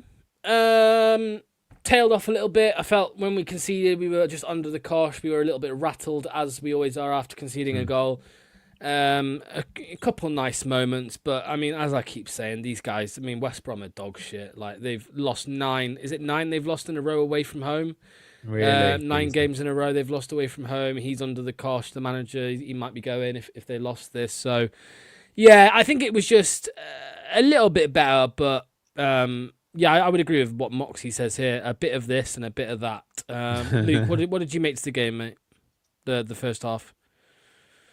Yeah, I agree with what Anil said at one point. Like, when we look good in possession, probably the first 20 minutes, you can see the patterns of play. You can see it in the build-up. You can see some decent one-touch passing and players shuffling on and off the ball, moving together, fighting for the second ball as well, and then they capitulate and get caught out of a high line yet again. Yeah, unfortunately, on the other side, and we complain about Yannick and Pace and Luke Thomas, but the sad reality is that, like, yeah, maybe Ricky P would have got there 2 years ago. His pace is not what it once was, although he has been good on the ball, but as soon as we concede that goal, we capitulate almost again, and it's not the same side. And we were here wondering, was that our poor half? Was that a good half? That's the scary thing. But Just what I think to answer your question, sorry for that spill. I just think same old Marty Cifuentes, Leicester City, just completely bipolar. Never know what you're going to get. Yeah, Steve, mate, what have you made to it? Nice goal. We looked like we were in the ascendancy, and then from that moment on, we were pushing, got caught on the counter, and then it all sort of fell apart, really. It didn't really look that great towards the end, and then we got a hold of it again. The issue now is with Leicester City, we come out slow in the second half. If we go 2-1 down, the heads will just drop. And, by all accounts, it sounds like they were already booing when we conceded the goal. So, even the KPFC fans were booing. So it's fun. Someone's literally just said that, haven't they? In a tweet, they've said the fans in the ground giving other fans stick for boycotting the game, and then they've booed the players. So that's interesting. But I mean, what have you? Neil, I ain't gonna lie, mate. I know we've just spoken about it a little bit, but I actually think that that Hamza's done pretty well. Coming in at left back. I mean, I think we were all panicking a little bit that Ricardo was going to go left back, and we've seen that not too long ago, and it was pretty fucking shit. But Hamza's been all right, hasn't he? He has. I mean, I think he's done the defensive side of the game quite well, which is important. I don't want to get too carried away because we've seen Hamza do all right, and then he has like a bozo moment himself. But yes, he has looked good. And I think fair play, because like last game, the left-hand side was just atrocious, right? It wasn't just Luke Thomas, Mavididi as well. So Marty's replaced the entire left-hand side. Jerry Monga, we can get onto a little bit. And you do have to say, I didn't see the goal back again, but who did they rob off the ball to start the goal? Was it Jeremy Monga or was it Hamza to put the ball across the field? I can't remember. I need to load that up. But yes, I think Hamza has done well. And I think, well, look, we know Luke Thomas isn't the answer. I think still, though, we got to have rotation, right? Because the thing is that Ricky can't play all the games as well. But I do think that Hamza should have been used more often this season, given the bad form of our other fullbacks. I think he's proven he's a decent enough player in the Championship, at least on the defensive side. Lads, Christ alive, look at this, what I'm bringing up. Are you ready? Oh, no, go on. See, told you, lazy cunts. Yeah, Championship this season, stats per game, distance covered, we are last in the league, and sprints, we are second or third last. I mean, a little bit of that is the style of play, though, right? Which we've changed, and we changed to be the mid block more recently, but it's still pretty poor. Like you don't need to cover the distance, but the sprint should be much better, though, because even if you're in the mid block, you can still sprint to win the ball back. So it's still pretty poor. What do you think, Luke? Because another thing I suppose this could point to is, well, like not playing, not running through brick walls for the manager. Not being either not being motivated by the manager or just not wanting to play for him or not being too bothered. I mean, this is. Look, if you are first in the league at these two things, or even anywhere near first in the league at these two things, your chances of winning a game of football dramatically improve. I don't care how good you are technically. I mean, look at Leicester City in 15-16. They weren't technically the best squad in the league, but I bet they were first or second for these stats, these types of stats. But look at this, Luke. I mean, this just shows, I think, one of our biggest problems. I think it's a combination of a few things. I think, definitely. I think a lot of these players don't want to fight for the badge. I think it was totally not indifferent. You could argue that we did a lot more running big time under Enzo, but you could also argue that we had a lot more quality and a heap more possession as well, because teams just sat back and just allowed us to just completely dominate the ball. What concerns me is that in the preseason, we were all saying that Andy King was trying to do everything of speed and intensity, and we looked more fit in preseason when we should be gaining our fitness then. And Neil is right, we should be rotating a lot more, and unfortunately we don't have the depth that we did last time that we're here. But I would still argue that I genuinely believe we've been questioned a lot by comments. I've been questioning as well. Is the fitness not up to scratch right now? I believe so. I don't think Marty has his boys fit. We look better in preseason, which to me is alarming. But that's just my observation of my eyes. I could be off. Yeah, sorry, I was. It's a damning indictment, though, isn't it, of the football club that we're bottom of the league in sprints when we were a Premier League club last year. It shows that the players just don't run, and it goes to the effect of, like, when the heads drop, they don't put the effort in to try and get back into a game. And Yeah, I don't know. I seeing that makes me think that second half we won't come out and they'll beat us comfortably. You know, it's just the way it is, isn't it? Fucking. Ugh. Yeah, I mean, Neil, like, I know you mentioned, it could be the style of play, but, this is why, I mean, the Sheffield United game in particular, because I know Chris Wilder shouts home about winning the second balls and stuff like that. I mean, because it does a lot of the time feel like we're, Chris just said, yeah, we were winning when I last checked, and you said we were playing well at the very start. No, I was going to say, Neil, that despite the style of play, like I said, if the team is running more, even for the second balls, it just never seems like, it always seems like the other team want it more. Every game it feels that way. Yeah. I know, I agree with you. I think what that says to me is that you've got a badly executed mid-block. Because if you've got a mid-block, it doesn't mean you necessarily run the fastest distance, but it means that when you engage, your sprint should still be quite high, right? As soon as you get into that zone of engagement, you need to snap in and win that ball. We just don't do that. And that's why, for example, look at the goal there. We've tried to engage, but they beat Ben Nelson, who stepped up there. That's why we had a bit of a gaping hole at the back. But that's the issue. We're just not really compressing there. So, yeah, I don't think the distance covered is necessarily that bad, but the sprints is alarming for sure. That just shows you that it's not working at all with the kind of system that we've got set up. No, Top is not there tonight. Top heard about the boycott and decided to take part. He is watching from Bangkok as Steve started the chant last week. Well done, Steve, and you upset a few with that one, I think, mate. Actually, I think the reason there were fights, it was all your fault. I don't mind. You caused the fights in the away end. Terrible. I wasn't even anywhere near them either, which is great. What'd you say? I was nowhere near them either, so it was great. Yeah. After a bright start, we are second best to second balls. Utterly awful. You have no chance of winning if you don't win those battles. He's been all right. Who are you talking about there? Who is it? Legion of Positivity was talking about Hamza. So can I just give you some stats, Locke? Yeah. Right. So we are currently the fourth worst team in regards to clearances per match. So only Wrexham, Oxford, and Derby have more clearances per match than we do. We're on 33.3 per game, which is quite damning itself. You're coming up against that all the time. The possession won in the final third, we're 18th out of 24. That's not great. Fouls in a game, we commit the fifth most fouls in the league, just behind Birmingham and Derby. Like, the stats are really damning. Tackles per match, we're mid-table for tackles per match. Like, it's just interceptions. We're 18th out of 24th. Yeah.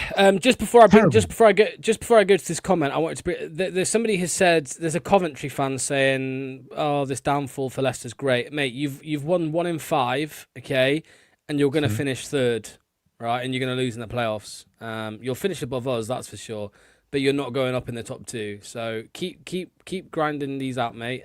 Keep joining another fan channel on a Monday night, and that's how great your life is, and enjoy the playoffs, mate, which you're going to lose at the end of the season, mate. Where you were 10 points clear. Properly, Locks.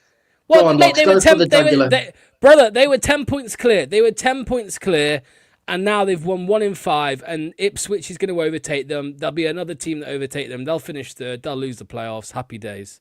That's what's going to happen. It's really nice that the communal phone that is passed around Coventry has been given to that idiot for the night. So Corp are absolutely garbage, and their lead fan TV channel, Sky Blue Fan TV, whatever they are just absolute schmucks. The guy that runs it looks like a troll that's hiding under a fucking bridge. I hate that channel. They did Chris dirty from LTID, so I've got no respect for them. They've got another guy that looks like a nonce in a fucking neon light behind him, and then also the team's done absolutely nothing in the last 20, 30 years. They are the shit underneath fucking Midlands club's boots. Suck me off, Cobb fans. Also, go back to this started comment. Do you think that's harsh? Do you think that is... And Neil, do you think this is harsh? I think it's a bit harsh because I know you're saying, but the flair players, especially the wingers, are supposed to take people on one-on-one. I also think he has beaten this man quite a few times. The end product could do better, but you got to give these young players some time to develop, right? So I think he's been okay. Probably a 5 out of 10 or something like that. But I can still see him adding something to the game. Would you say he's been worse than Abdul? Because I think Abdul's been worse. Exactly. No, they've probably been about the same. Yeah. I do think Abdul's been worse. Nah, you're all good, Luke. Don't worry. You're all good. There's many nonces in Coventry, and he was probably one of them. Probably, allegedly. Yeah. Yeah. Just use that word next time, Luke. When you call someone a nonce, just say allegedly, please. that would be much better. He was 12. To be fair, you didn't say he was one. You said he looked like one. Abdul could have been a £100 million player. He's now 20 million tops. He is also 16. Who's 16? Oh, Jeremy. Yeah, Jeremy's 16 years old, right? So you keep away, Coventry fan. He's too old for you. Allegedly. Oh my god. Allegedly. Jesus. You boys are cracking me up tonight. Oh my god. Goop. Goop. Cov Scum done nothing for years, just a bunch of bottlers. Yes. What are we saying? Yeah, what are we saying, lads, for the second half? What's everyone's predictions? Because I feel like the easy thing here would be to say, oh yeah, so Neil Chester here. Count yourselves lucky. I'm a Leicester fan in Cov, and yes, I have the phone currently. Yeah.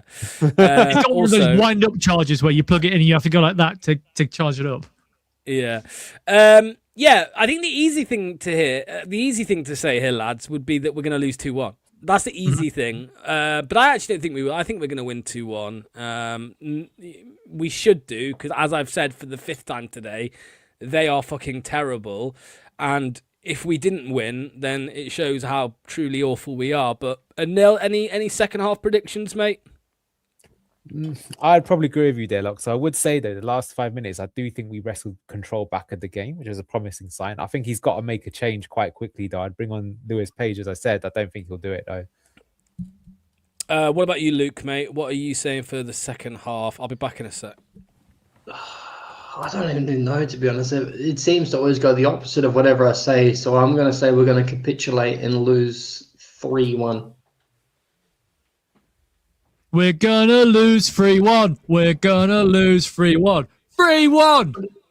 What do you think is common here from Ethan's mum and Neil? They should hold on to the ball. Their ball's possession is key. What bothers me, like we saw some like good patterns of play early in that game with, giving the ball first touch passing and moving. But then what started worrying me is we go back to that, either that line breaking pass that leads to a lot of, one touch passing where we're just passing it blind and no one's in space. I don't know if that's just a training thing or just the players just lack of quality, or column A, column B. What are your thoughts there? Yeah, I think we've been poor at that all season. I mean, you're right. When you're under pressure in the game, it's important to be able to just keep hold of the ball for a little while and then start building your attacks from it, right? You don't have to be playing full throttle for 90 minutes. Sometimes it's better just to calm it down. So, for example, after we conceded, it was all West Brom. Finally, we got back into the game and we started putting some passes together.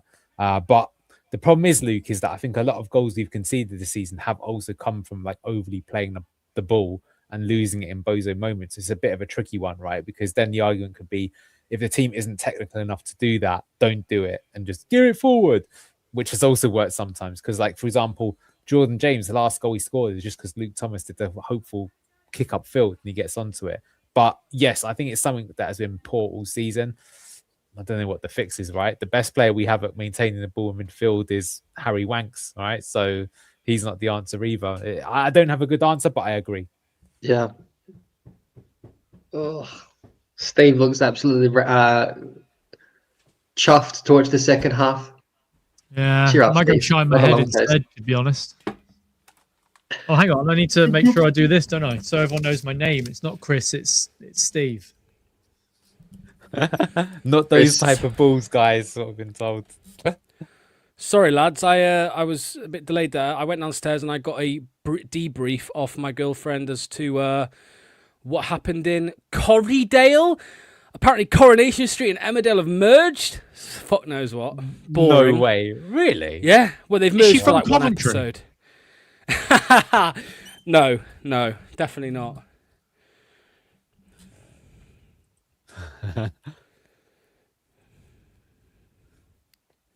My auntie, boys, in Glenfield, had someone drive into a front lounge room for like the 4th or 5th time in the last like 20 years because their house is like right on the street. Oh my god, that's frightening. I had to go out and grit the junction this morning because the last couple of years we've got a storm runoff in front of our house, and sometimes they don't stop and they go over it and almost into the runoff. So I've had to grit it last night because fuck dealing with that again. You can't get past the cunts. Is that because my dad's always said that because every time he goes like to Leicester to see family, he stays at my auntie's and hang on. No changes, boys, eh? No, Nope. not a surprise. Fucking hell. Started okay though. Brandon, if you want Leicester to lose 8-1, then you're not a real Leicester fan, mate. I'm afraid. Sorry. No. Sorry to say. 7-1 though, that's fine. I don't care how much you hate a manager. If you want us to lose just for that, then you're not a Leicester fan, man. No. The knock-on effect of an 8-1 goes so much further than just a manager. Like, what does that do to players' confidences after that and players that were already thinking of leaving already? And you've got, toxic atmosphere on top of that and fans fighting each other. Who would want to come here? That's a whole other thing that should be talked about in GMF. If you're a player that's looking for a new club or looking to stay. Brandon, mate, nah. If you want us to lose a game of football, you're not a true fan, man. Promise you that. And you don't even try and convince me otherwise, man. Yeah, I mean, I've been so down on the club, but I've never actually wanted them to lose.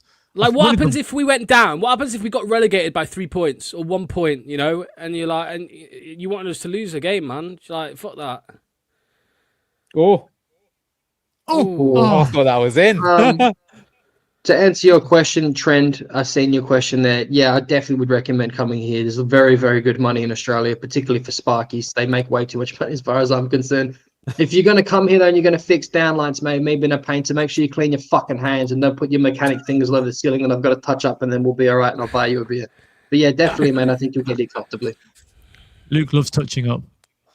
Oh. Is electricians versus painters like the Leicester versus Coventry? It's electricians versus every trade. They're always notoriously teased here for being gay and also overpaid, and they just piss everyone off. They think they're God's gift. They have the power to shut down power on site, pun intended. And whenever they feed like the downlights they fucking touch it. Ceilings everywhere have dirty fingers. You got to touch them up. They do all kinds of retarded shit. But they are the best paid trade without question. And you can make a lot of money in Australia as a Sparky. See, over here, it's plasterers versus Sparkies. Plasterers hate electricians. Hate them. Allegedly. Allegedly. Yes, they trade you right. Yeah, Travel 6 says painters are the worst. They don't give a shit. They just paint over the sockets. Obviously, they're dodgy painters. Then you got to take the covers off, and you should be able to cut it. And I don't want to talk this into a painting show. I'll bore you all to death. Graham's going to moan that we were talking about painting rather than the football. Yeah, and pounders, and God knows whatever else that comes out of my mouth. Talking of paint, wiggle that brush. Wiggle, wiggle, wiggle that brush. Wiggle that brush.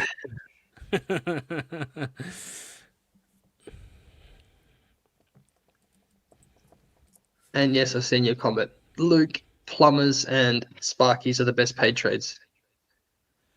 Go on, Ricky. Here's a scenario: we lose big. Marty gets sacked, but we stay up. Yeah, but that's not what we're saying. You're not a fucking future. You can't read the future, Brandon. You don't know if a loss could mean we get relegated, man. I'm telling you, if you want your team to lose a game, around. Yeah, if you want your team to lose, if you want your own team to lose a game, nah, man, nah.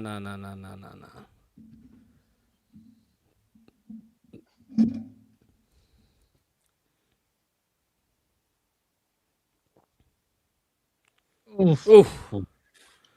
I think a toilet. Marty gets the chop when we lose to Cheltenham. Yeah, I mean, if that would be embarrassing, if we lost to Cheltenham on Saturday. That's next Saturday, isn't it? Yeah. FA Cup day. You say that, but I mean, I think he's going to just play most of the youngsters. I don't think the club's really going to care that much if we lose the FA Cup. Imagine if that's the final nail in the coffin. We lose to Cheltenham and he gets sacked because of that, not because of the shit show in the Championship. Results in the FA Cup have been unacceptable. Because at the same time, obviously you want to win the games, but I think, for example, in a game like that, he should start all of Silko, Page, Monga, Aluko, Wanya Marcel even. I think you've got to give the youngsters minutes and see what it's like. Like, can you play a much more high-pressing game with all those players in the team? I put Harry Winks just to fuck him off. Make him play at Cheltenham.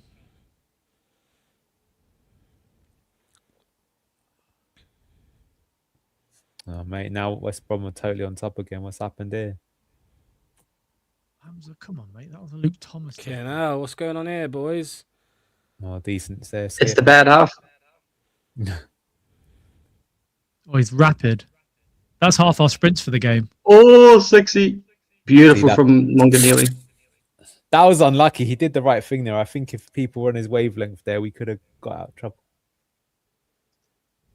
Yep. West Brom winning all the physical duels. Shock horror. Team full of midgets and those allergic to the running machine. Losing all the second duels. Steve, have you started your marathon training already then? I have, yes. I've got 18 weeks of training to do. I've done 2 long runs. I did an 8K hilly run today. Oh my God, off the post. Just think Leicester. Gets a little easier every single time, Steve, just to get it. Oh, yeah. I mean, to be fair, I did a half marathon. It wasn't too bad. It's just the anything past that is just fucking deadly. Need a bit of control here. Is it right, Steve, that when you do marathon training, you don't actually run the 26 miles until the actual day of the race? Yeah, which I find a bit strange because obviously I've never run a marathon before, but I imagine the anticipation of being like, shit, am I going to get there? Because my last run is 34 kilometers.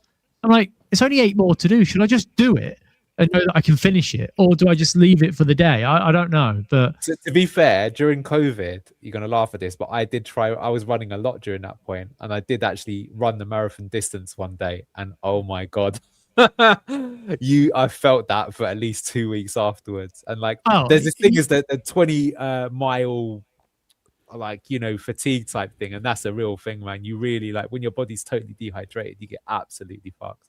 Yeah. Do you know what's so 18 miles in, there's a 2.5 mile, 165 meter elevation gain. And I am going to die. So that'll be nice. But I've said that because I'm doing 2 this year, I'm doing the Loch Ness Marathon in November. So this is a case of just getting it done. I don't care what time it is, just get it done. And then the Loch Ness one will be the PB. Nice, Hamza. That's what Hamza's good for, man. That bite in midfield. What are you doing, Steve? Are you doing any long runs where you can finish it with a staircase run just to kind of emulate that elevation run? What are you doing running around Braggett Park? Well, there's a few because I live in Lincoln, so there are a few decent hills around it. It's not great. It's not anywhere near 100 meter elevation.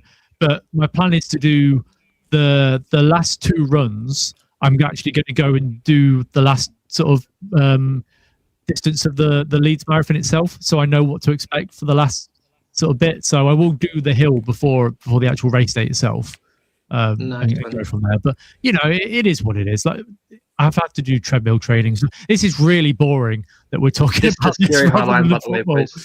So but, I've raised over. I'm now at £1,000, which is blown me away. To be honest, I'm amazed by that. So I appreciate all the support. Good cause too, boys. What do you think of this suicidal high line right now? Also, Fox is on the box. Sorry, thank you for donating. I couldn't find you on Twitter or anything, but I appreciate the donation. So thank you. Oh, that would be link in the chat to donate to. Link in the chat to donate to Steve. Thank you, Lox.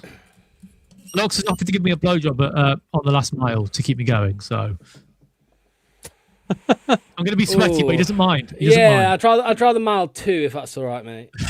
No, I can't goop that early. Oh, Jakob actually saved that. Okay. Craig, are you doing a show in a couple of hours? Sorry, boys. Everyone go out and you check these called it guys the out. high line. It's that's the problem. It's Silver Startle asking- too, by the way.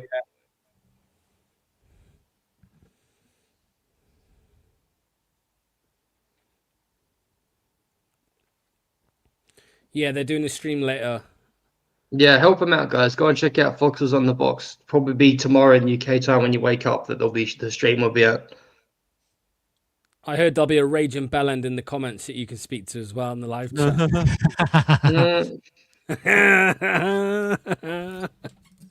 Go on, Hamza. Go on. Now's your chance. Get it forward. Give it forward. Give it to Abdul. What are you going to do, Abdul? Gonna have a shot.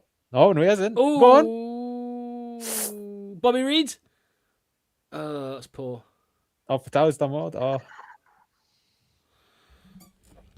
So the thing with the high line, Luke, is you do look better in terms of our attacking play because we've got more people up there. But it's like every time we give the ball away, you look like it could just be one pass and in. Yeah, I agree. High Beautiful. risk, high reward. I mean, I think I could see us actually getting another goal the way we're playing at the moment. I could also see us conceding. That's the issue. Look at where. Nice. Oh. Look at Ricardo, lads. He's like proper inverted here. Oh. Well, that's just Are we it. playing, That's the- lads? Are we playing Enzo ball? Not Similar. Enzo ball, but we are playing overloads. Yeah. Look where Ricardo is, man. Yeah. He's doing that in the first half, though, too, Locks. Yeah, because That's why I was unlucky. The goal happened because you're caught on that transition state. oh, popular dickheads on screen.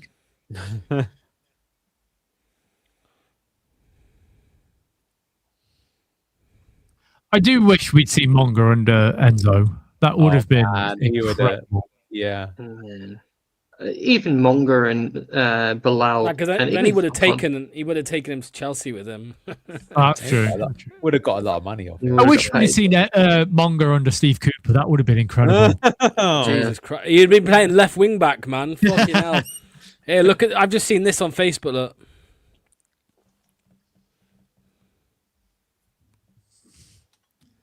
Fuck off, you dickhead. Fuck off, Dan. Yeah, man. Proper Leicester Fan TV behaviour, that. Someone made a good point. It's like Phil. Phil from Leicester Fan TV keeps saying, we'll be there to back the lads because we're true fans. But these guys leave at like minute 80 if we're losing, right? Phil and his kids. Yeah, they do. Still one of them in Australia as well. Yeah. No. Wait, what? I thought one of them lived in Australia.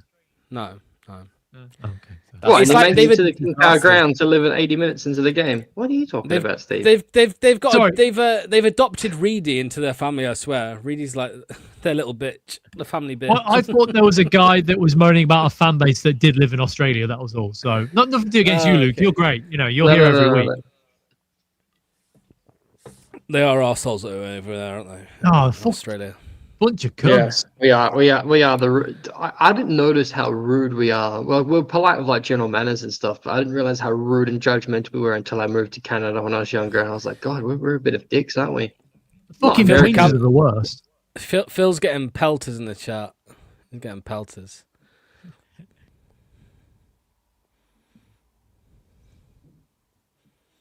Fucking hell, he Yo, is. do you mean yo, Steve? Do you mean Jamie? He's Alcudia, not Australia. Alcudia, and Mallorca. The fuck does that? Okay, fair enough. What the fuck's that, mate? I don't speak Spanish. Mallorca, Alcudia. You not been okay. Alcudia before?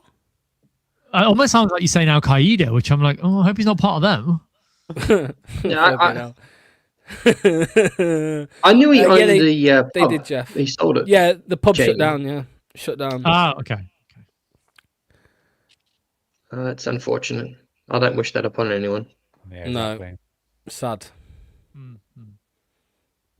I guess that just shows you worldwide, though, right? That like a pub or a bar these days is like probably the worst ever business idea you can have, right? Just it's too expensive. People can't really go anymore.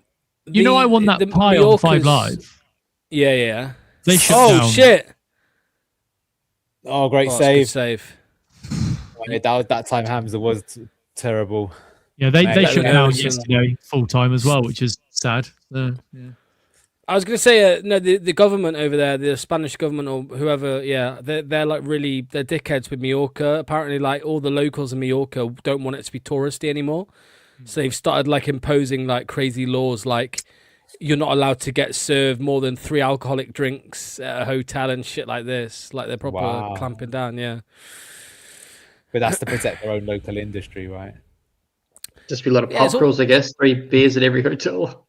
It's like Athens, though, man. It's like, Athens, all the locals in Greece now, they're getting funny about the tourists. I was like, mate, Well, you Barcelona, they were spraying people, weren't they? Tourists, and they were like water gunning people in Barcelona. Yeah, crazy. But you know what? It's not directly their fault. It's because of Airbnbs. So what's happened is that a lot of these places, like Barcelona, is something similar as well. That all these people buy the properties, just rent them out, and it means for those who actually live there, the rents have gone sky high, or property prices. Yes, that's true. Everywhere globally, Anil. That's a global issue.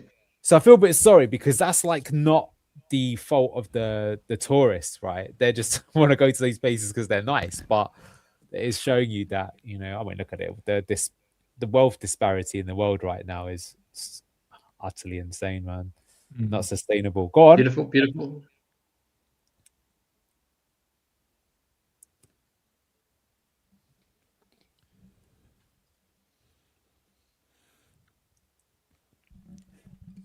Wouldn't see any of our players chasing after that ball. Yeah. Hamza learning off Luke Thomas. Maybe our left back position's just cursed. The thing is, though, is that's what, you asked me in the first half. It's like when he has to do anything technical like that, like turn away and try and pass the ball out of trouble, you never back him. Whereas if he just cleared it, I mean, I guess suppose you do pump the ball up long field to do that. But if you're playing on your weaker side with your weaker foot, maybe you should be doing that more often. God, I always worry when JJ does those sharp turns because I'm like, mate, don't fuck your knees. We need you, please. Looks like Paige and Mavididi are coming on. Oh, mate, I want to go and do some violent stuff on Arc Raiders after this game, I'll tell you.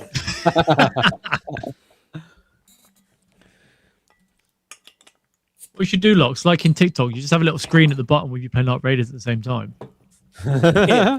I've done it not Arc Raiders. I did try. I attempted to play I attempted to play Fortnite on the PlayStation once, like at the end of a watch-along. This was like a year ago. And one of the top comments after the stream was Locks watching porn on his other monitor? Because I was like this.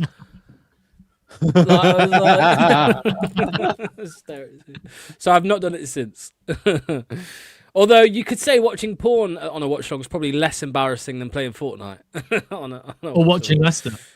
Yeah, that's true. Monga coming off. Monga coming off from Mavididi. That's frustrating. You know it. I would have taken a Fatawu off. Yeah. Fraud. Luke wants to sell him. Luke said he would take 10 million for him in January. That's an allegation I didn't. I would take. Oh yeah, you're stuttering there. You're stuttering. What, Mavididi?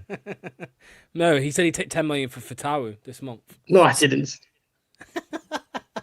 I'm joking. Allegations. Look at the overlap. Oh, he's turning him inside and out. Jesus Christ. In the end, he's still done the right there, though. Go on. Go on. Let's see what Donkey of a can do. No, he's gassed. He's about to pull his hammy.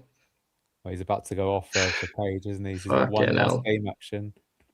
Man. Get forward! Yeah, nice. Oh, that's a handball. Yeah, that's going to be his last touch of the game. Yeah. Get it forward. Yeah, no wonder we keep dying in Arc Raiders if it is based on sort of PvP matchmaking, because we are rats.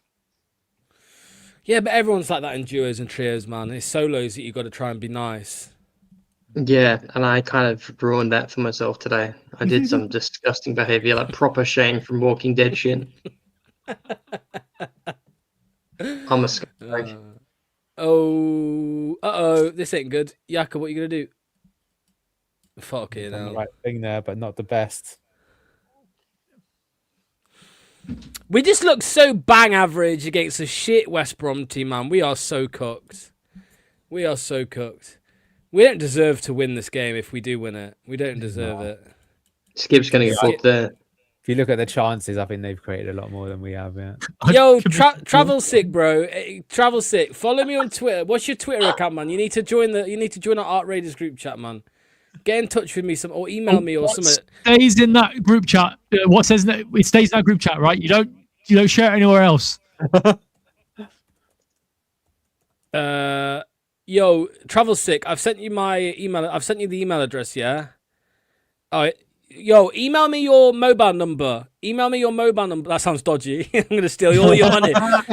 Email me your mobile number, and I'll add you to the Art Creators group chat, man. It'll be good fun. It's good fun in there. Right, free kick for West Brom.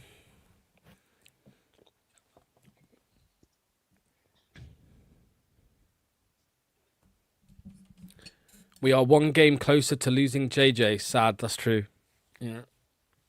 Where is Jakob standing? Can you imagine the not meltdown, but the craziness if JJ signed like next week? It'd be mental.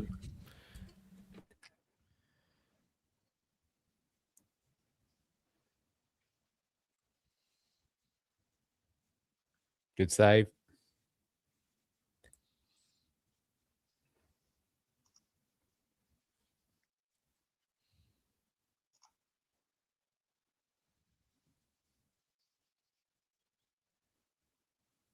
How many do you think Jordan James will still be at Leicester next season? Maybe.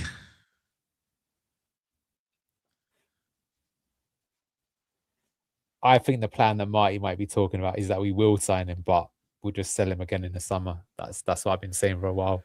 No, I said on the Sunday show, we're just going to lock him and his agent in a cupboard for the next 3 days, and just don't leave until he signs the contract. I can see JJ going to a club like Everton.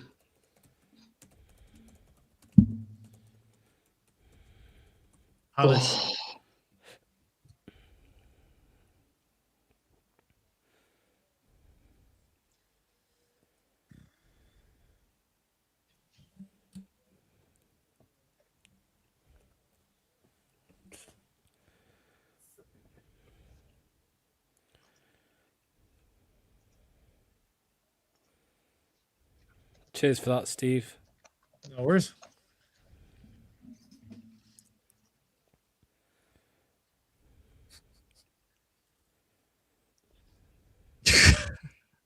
What was everyone laughing at? Luke in the chat. Oh.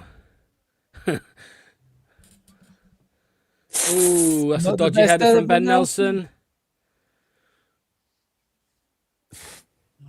Saved. We're so bang average. Yeah, pathetic. We're actually pathetic. We are a pathetic team in a pathetic club. No. When is the second one coming?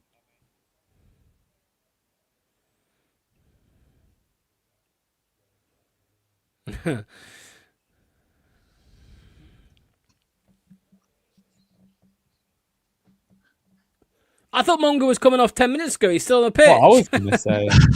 Fake news. Fucking hell. Look at the size of this guy's arms. He looks like a juggler. He could be in a circus.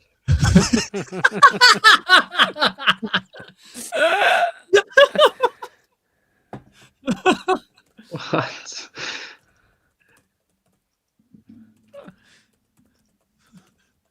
I mean, he's wearing the tent, so it makes sense. Bobby Reid off. Lewis Donkey. Page on. Should have been done sooner, to be honest. But at least we get to see him, guys. I'm getting proper... Yeah.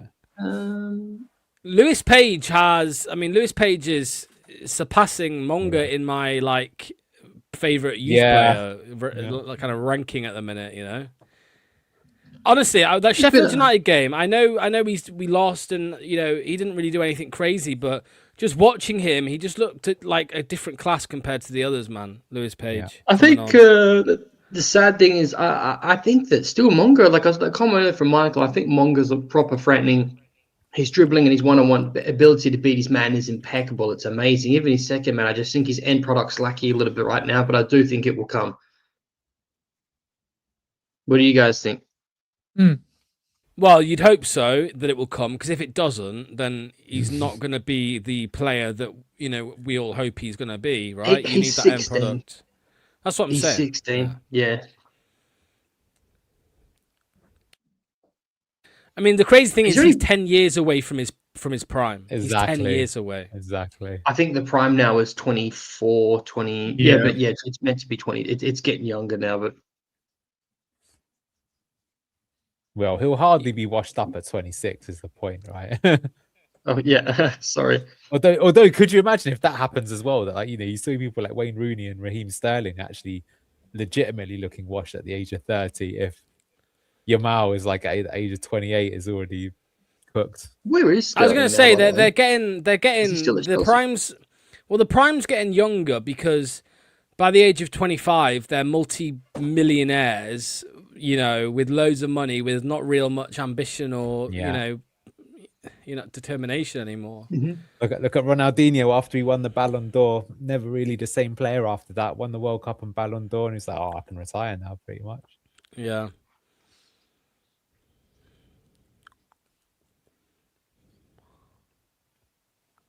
Man, Ragsy is going to be suffering from that ghost pepper chili later this season. He better not back out. Yeah, I committed. He's going to be on the stream next week, so let's see what he says about it. What's the total now? It's got to be like 5-3 or something. Yeah, I think IU's up by 2 now. Mavididi stats. We said all comps, didn't we? We said all comps. I disagree with this comment from Mark. So Mavididi's got 2 goals this season. Wait, is that it? Yeah, he's not scored many at all, yeah. Yeah, Mavididi's got 2 goals this season. And Jordan Ayew has 5, 4. isn't he? 4. Okay. Yes, he's 2 up. Yeah. What comment? Mark, this one, Luke.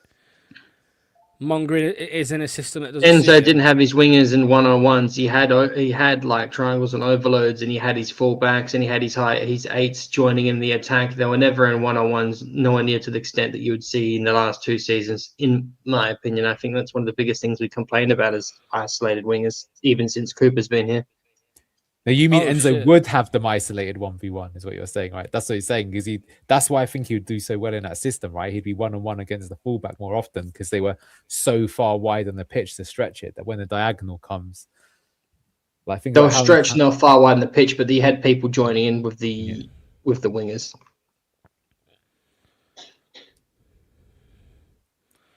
Is this a library? So I'm doing work. That's how bad this is. Mavadidi's actually got Ayew got 5 goals this season, not 4. Yeah, I was going to say, I thought he was. I feel like we're going to concede giving the here. ball away here time and time again.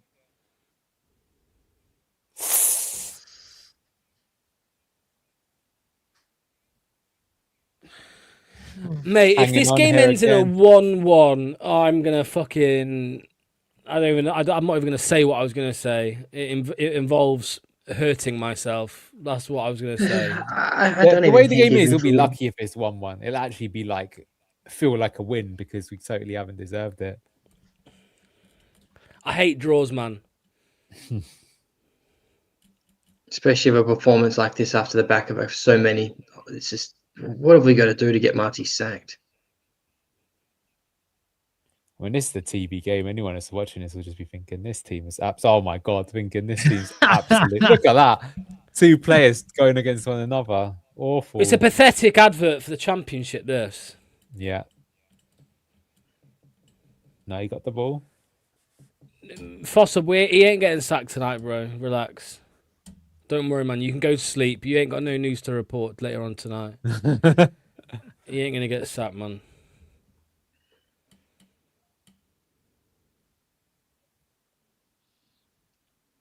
I find it crazy how many teams' New Year's resolution was to sack their manager. Yeah. Oh. I think it's JC. I think it's 5:30 a.m. with Luke. Yes, it is. You got to work today or not? I was meant to, but a client cancelled on me. Goop, goop, goop, goop, Goop. goop, goop. What happens there, Luke? Do you strike that client off your list, or do they have like a Yeah, 3-strike definitely. order? Yeah, do yeah. Yeah, it pissed me off. That cost me That's money. costing you. Yeah, a day full of work, right? And then they asked me if they could pay me some of the money, and then some of it later. I just didn't even answer. What fraud? I bet they were North African. Offering you bracelets. Oh shit, we just tried the most dangerous pass in football there. Kate was having a fucking heart attack in the stands. We do that so often. This is, just such a shitty performance, man.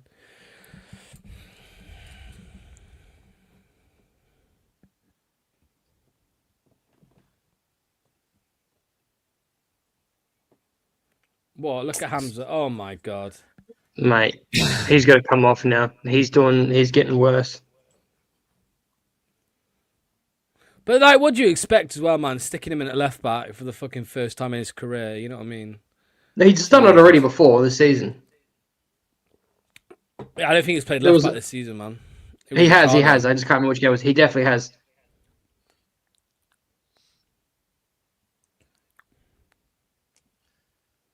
I think you're wrong. Sorry. No. There was definitely a game he played left back for a period. Because we were talking about Ricardo doing it. I think he did it. I'm trying to remember when it was.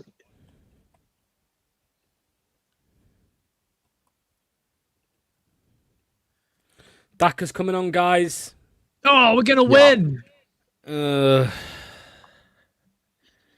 Daka We are scores. so bad, man. I can't even be arsed, bro. Honestly, we ain't doing match ratings. I can't be arsed. I was gonna do it, but I'm not.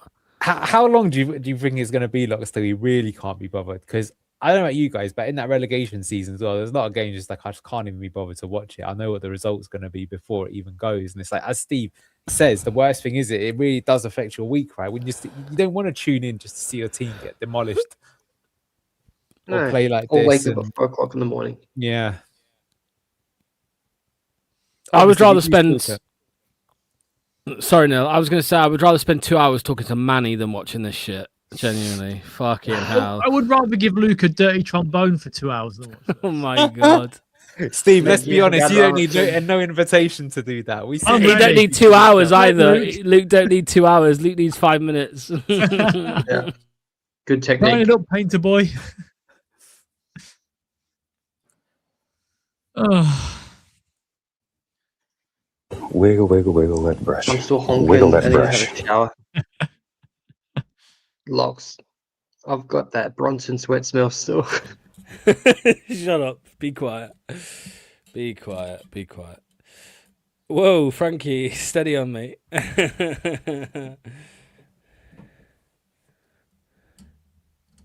Mickey, stop watching. Yeah. Should I slam money on? Mate, I would not be slamming money on any fucking bet involving Leicester this season, man. Not at all. Yeah, you're right, Frankie, mate. You're right. 12 minutes of this shit show left. It's going to finish 1-1, isn't it, lads? It's going to finish 1-1. What's he having us look about? Fucking, Wow. what a We suck. probably missed that chance, maybe. Oh, he's furious for being taken off, I suppose.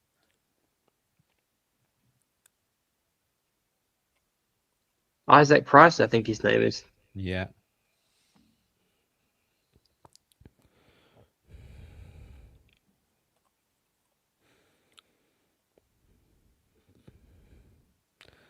Maybe we're gonna get a Caleb Bacoli goal today. One of his 8. I think we're going to concede the last couple of minutes.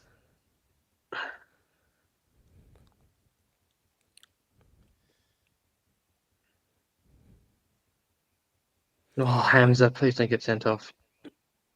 Oh, great save, to save. be fair. But, man, it's coming. It's just completely it. Why has he not Jesus caught Christ. that? Why has he not caught that? No. At least he saved 2 though. You've got to Yeah. give him Brother, credit. that looked easier Gotta to give him fucking credit. catch and...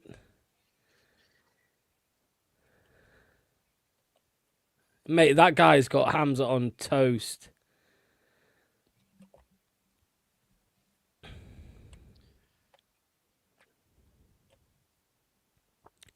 Yo, Luke. Yes. Someone said, can we get Manny back just to reflect on the we can't sign him, his ceiling means he won't be a top 8 Prem player in 2 years attitude. I don't even want to talk about that. That's just depressing. Josh How fast Brownhill. our attitude has changed in this club. Yeah. No, who is that? Why do you look familiar? Is that Josh Madger? Yeah, he still plays for them. Oh, mental. I remember when he went Bordeaux, didn't he? And they got relegated to League 2. We believe the Sheepshaggers 2-1 Leicester. Believe the Sheepshagger 2-1 Leicester. Paul reckons we're gonna win 2-1. The Derby fan, Paul. Would you take Scott Parker if he gets a sack? No. No, thank you. Although, to be fair, I mean, I kind of go against myself because he's got out of the Premier League, so out of the Championship twice, hasn't he? With Fulham and Bournemouth. Oh, it's 3 times, isn't he? With Burnley as well. Shit, maybe I should change my mind. Oh, Lewis Page is a fraud. He just passed the ball to Hamza. He's done all of it. That's what we need. Mavididi, man. Mavididi He's is the so biggest bot in this team, bro. I'm telling He's such you. a fraud as well. He thinks he's so much better than he is. Yeah, he does. He got on Lewis. And he's so He doesn't bad at anymore. That's gaming. the sad thing. There's no options there for Page. What are you doing? Someone attack the halves by something, man. Fucking hell. He still looks quite good to me, Page. Again, his positions Oh, he yeah. takes, scheming. Pull it back. Oh, 2 years ago, Ricky Peep said the better spot. Fucking poor guy, man. Lost his legs. Brother, is that Malumbi? Is he the one who's been there for like fucking 15 years? Malumbi. Let me have a look here. Yeah, man. Jason Malumbi. He's been at West Brom since... No, I'm making that up. Never mind. This guy's 26. Oh, no, who was the guy who used to play for? Was it Malumbu or something? There was another guy with the same... Yeah, he played. Yusuf Malumbu played for Malumbu. them. Yeah. Yeah. Oh, Prince of Bangladesh. Can you Shanks it. imagine the Bangladesh flags there, man? Jesus. I Sav. can't believe the drop off from Mavididi in the championship. Yo, look at the System comment on I it, started, system. Luke. 1 sec, mate.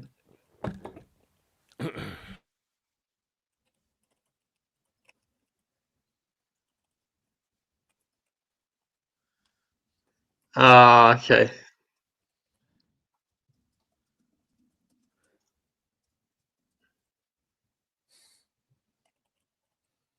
People are saying Maladidi's got main character syndrome. yeah. Yeah, if that character is shit. Nice, Page. Again. Right place, Oh, good Daka positioning, touch. good distribution. Oh, my. All right. He's done all right there, Daka. Take it back. Sacked. And look how Abdul. quickly he got back into attack Daka there compared to IU. Oh. Bro, we are about to end West Brom's 9-game away loss streak. Of course Just think we are. about that. Think about Dr. it. Leicester. Dr. Leicester. Can he get there? No. Oh, poor ball to him.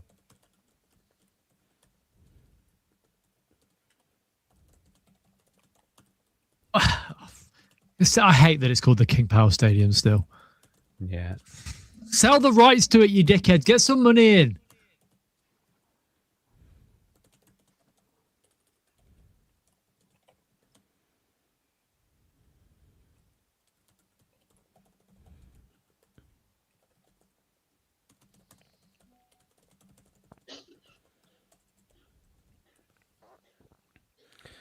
Ole Gunnar Solskjaer has shown interest in taking the Man United job as caretaker manager. Of course he would. The thing is, yeah, that's what you want, don't you? I would. Yeah, I'd take him. Yeah, 100%. Yeah. Tell you what, though, the running distance would be even lower than what you've seen there with him in charge. Do you think? Counter attack. Yeah, because the counter attacking merchant, isn't he?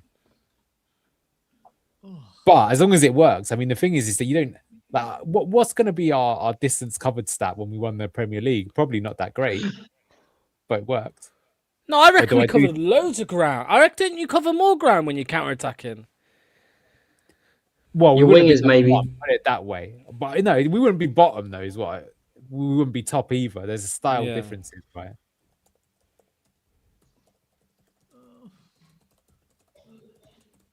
Remember, it's across the team. So, yeah, maybe Jamie Vardy does a lot of sprinting, but I'm pretty sure Wes Morgan and Robert Hoover didn't do much sprinting that season. I'm going to try and find the stats. Let's see. Yeah. Be interesting to know. But, I mean, to be fair, we were good because we did have more of a mid-block style. Like, again, it was quite interesting watching our games, the way that we would win the ball back quite aggressively despite not having much possession. It's always like, how is this even working? But it's working so well. I think definitely in Premier League history, there's never been a team that's got so much out of so little. Like, if you think about it, I think it'd be impossible for a manager to get more out of that team than what Ranieri did. Very impressive.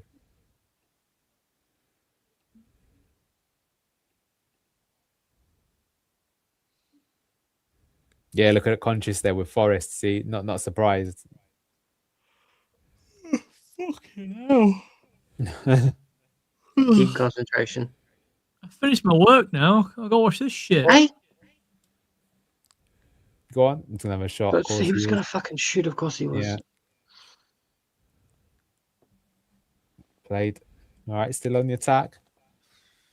Look at the crowd. Crowd getting behind the lads. Look at Skip covering for Nelson as well. Good man, good man.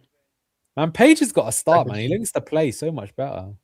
He does. Oh man, they're slipping around a lot. I'm guessing it is cold out there. Yeah. Uh-oh. Oh no, come on, Chowdhury. Cover your man, Chowdhury. Cover your man, Chowdhury. Fucking bot.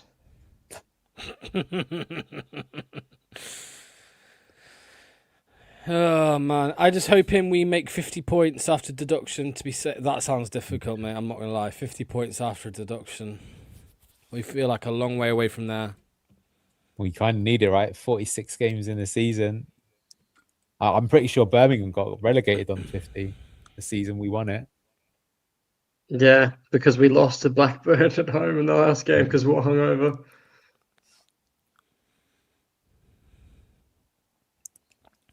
Man, that was annoying as well. That would have been over 100 points.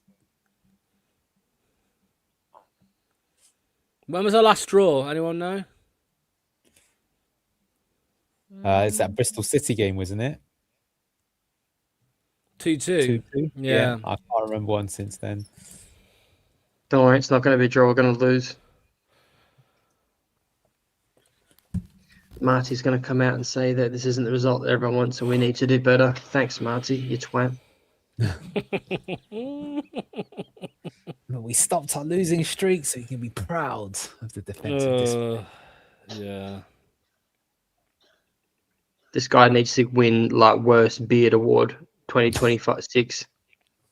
That winger, whatever his name is, looks like a dickhead. Fucking goatee with lamb chops next to it, you idiot. Then again, I say that and I can't even grow a beard. I'm 33 in February, boys. I'm old. Fuck off. I'm 36 this year. Washed. BTG's washed. Oh, panic. Still on the attack. Fucking hell, this is depressing to watch. This is, mate, this is fucking painful. I'm falling asleep. I'm falling asleep here.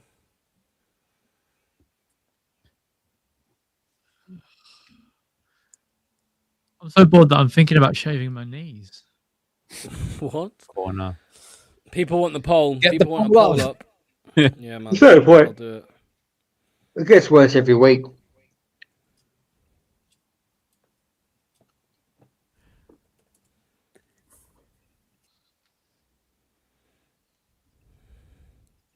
We do it, don't look West like a Brom. side that just got relegated from the Premier League. We look like a team that's been here in the doldrums for a long time. That's what we're just waiting to be part of our misery. So just fucking do it. I know, we're just hanging on here. Jesus. It's so depressing as well. It should be us, like, desperately trying to get the winner, not holding on for 5 minutes at a time, lads.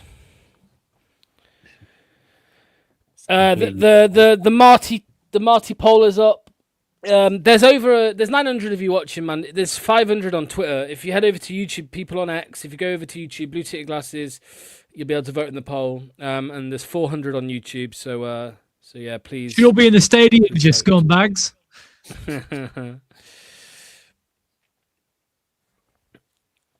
Carlon Grant as well, who scored for West Brom, man. He was playing for Huddersfield like fucking 6 years ago.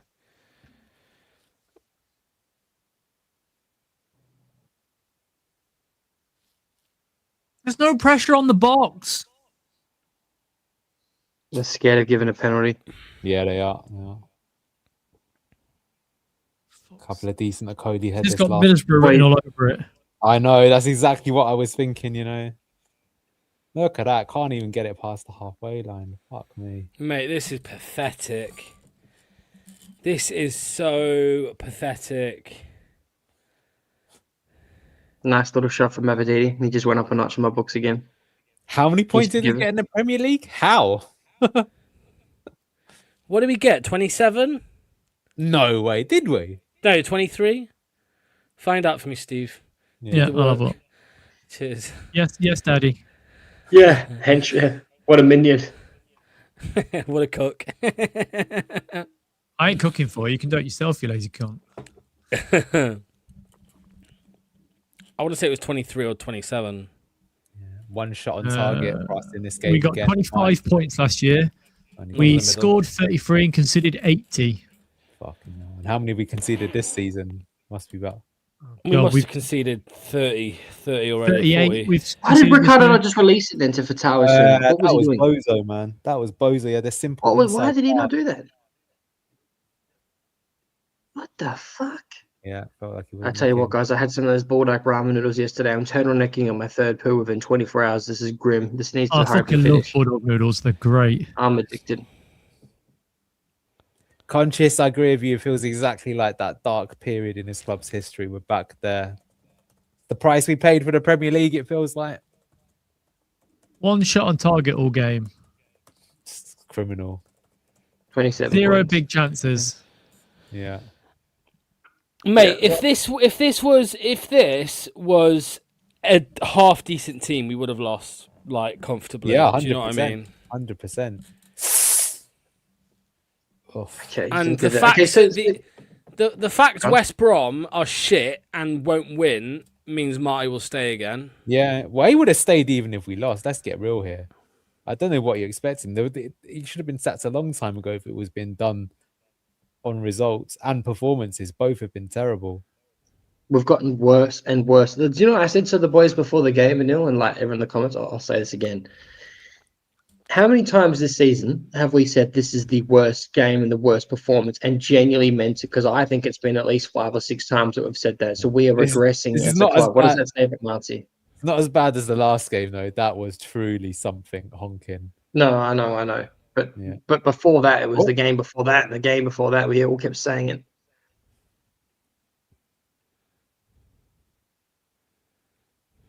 Go on! I'm done! What he saved! Smash and grab! Smash and grab. And again, the boy wonder. Twitter's going to be blowing up from Fatawa.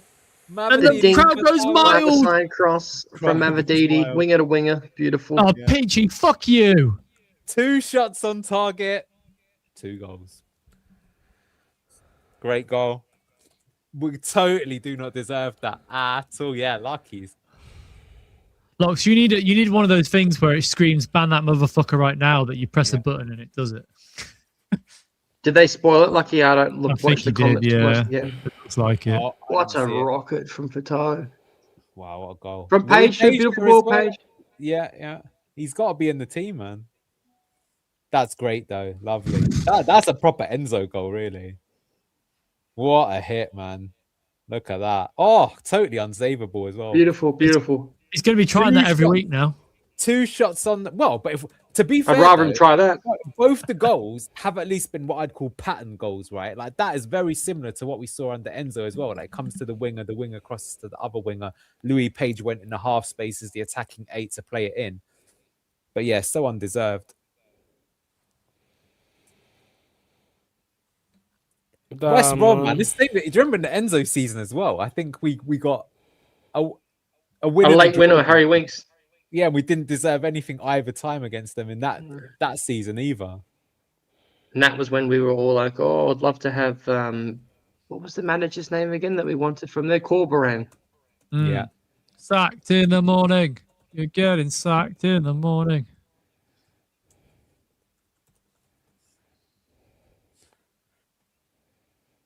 Get it forward. That's blow the whistle, ref. It's freezing. If you're Ryan Mason, you've seen your team be like way better the entire game. Oh, God, Mavidini's going to make it as well. Wow, what pace! Could be 3 here. What is it? Oh, I was so that should have been 3. Mavidini's a bot, bro. He's a bot. Yeah, he took way too long. He could have shot or passed someone else better. I think you're being harsh on him, man. He was unselfish once, and Page should have scored that. Guys, that's an extra 5 million on Abdul's price this week. Oh yeah. Oh, I so badly wanted that to go in. Actually, I take it back because when he crossed it, it came off the defender, didn't it? So the pass was a nil sack. Sorry. To be fair, Paul. Yes, Paul did say we were going to win 2-1 at the end. So yeah. A loud cheer. Well, it wasn't loud, was it? Let's be honest. It was... So can I ask you guys? I reckon you should change the poll to this. I know we're slated in the first game back.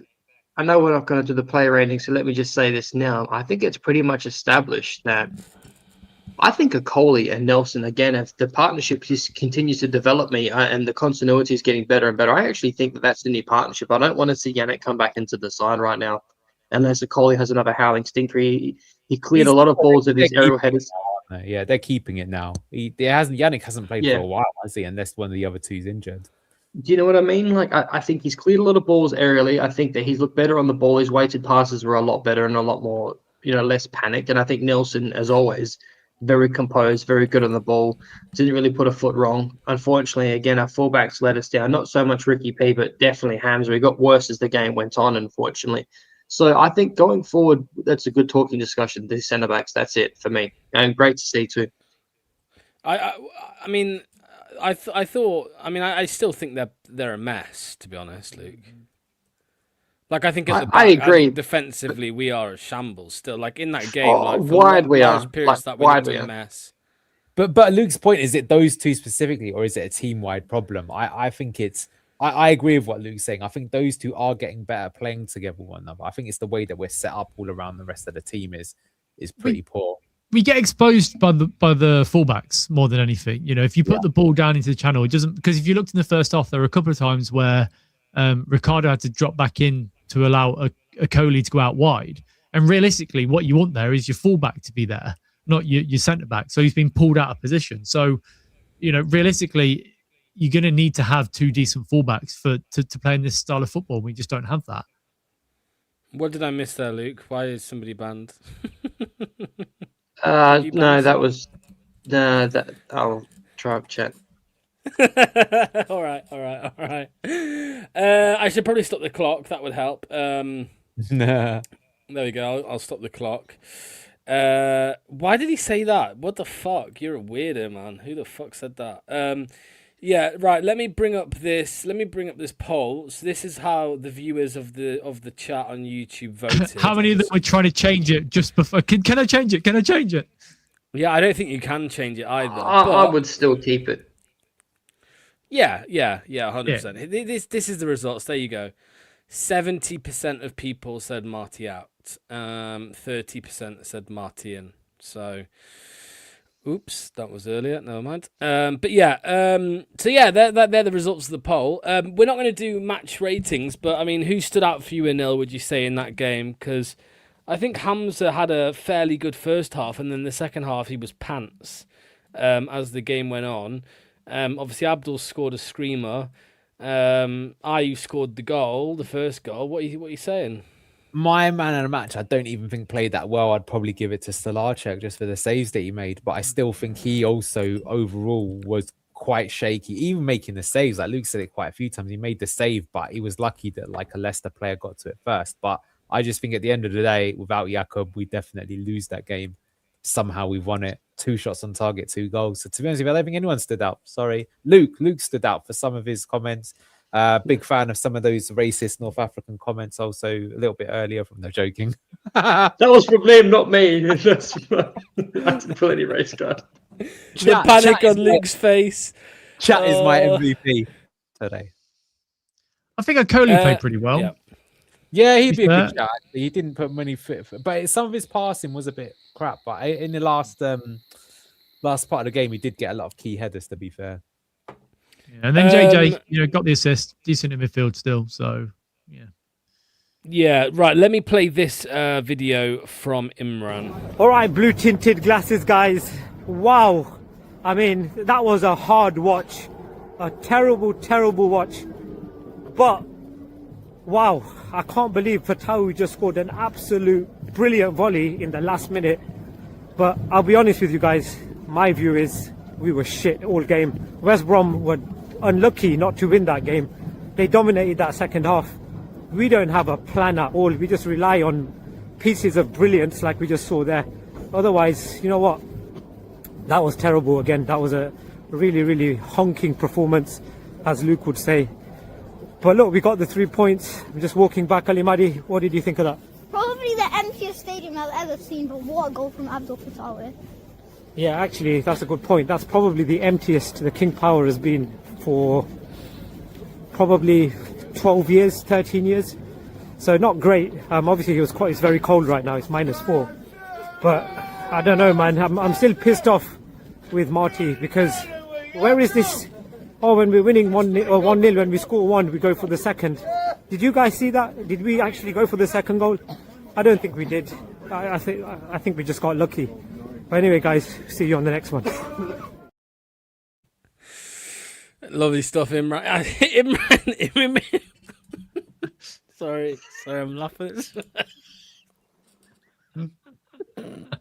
What I will say, if any of you left on 80 minutes, right, you can't have go at the boycott if you're fucking off 80 minutes. So, do your job. Yeah, sorry, we're not laughing at you, Imran. I'm laughing at something else. Oh, I've gone. Someone say something.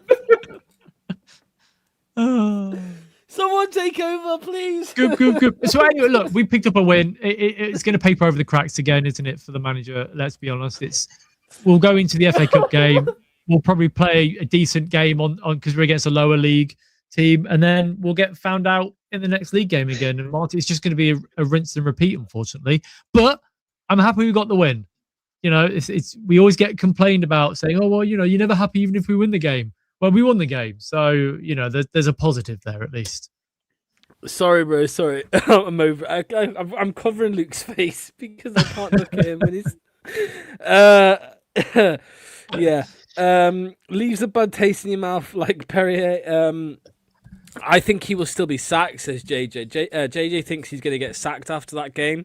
I don't know. Mate, Top does not have the bollocks to sack him after being 4-0 down against QPR at half-time. He has definitely not got the balls to sack him after a win. So that is definitely...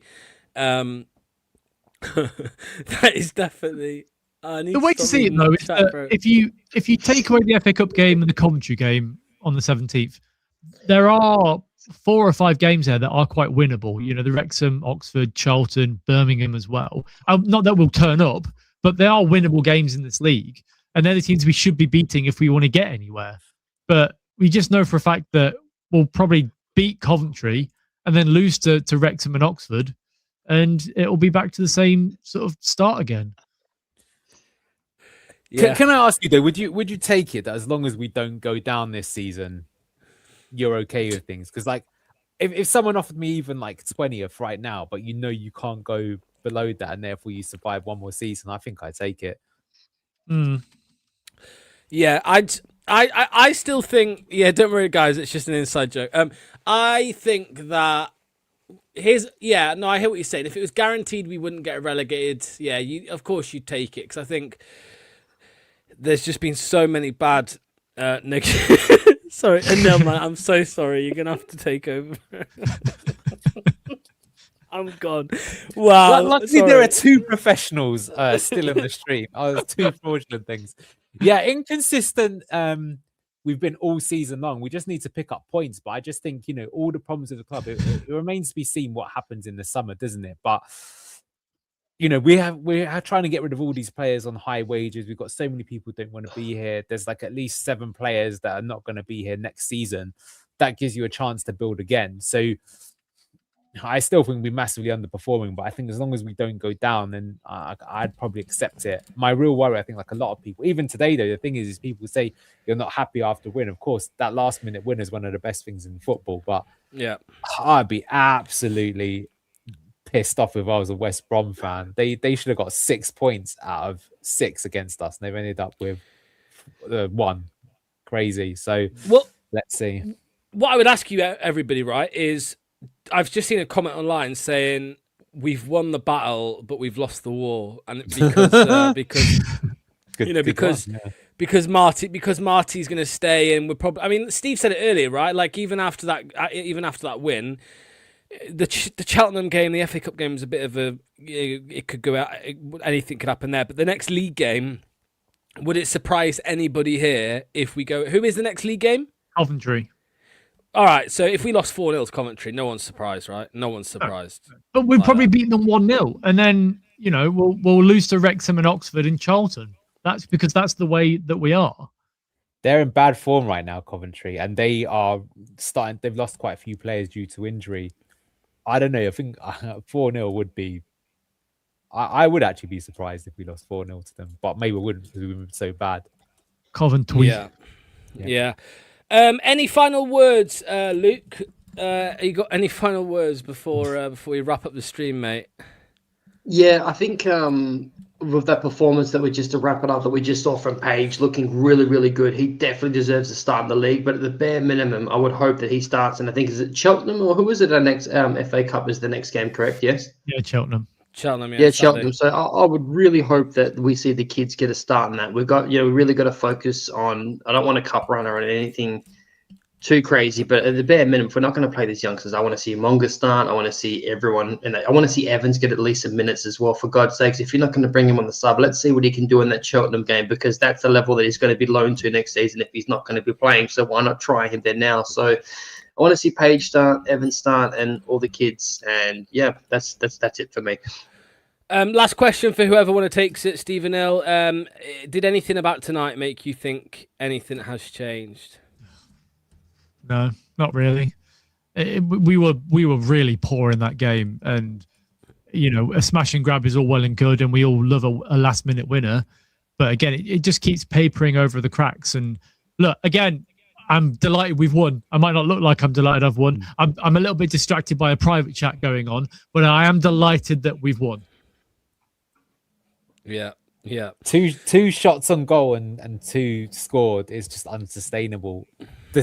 All our points this season have felt like we've just got away with it because we've got really good players in an underperforming team. And yet again, it's happened today. Totally undeserved win, but we'll take it. Yeah. Right, we are going to end it there.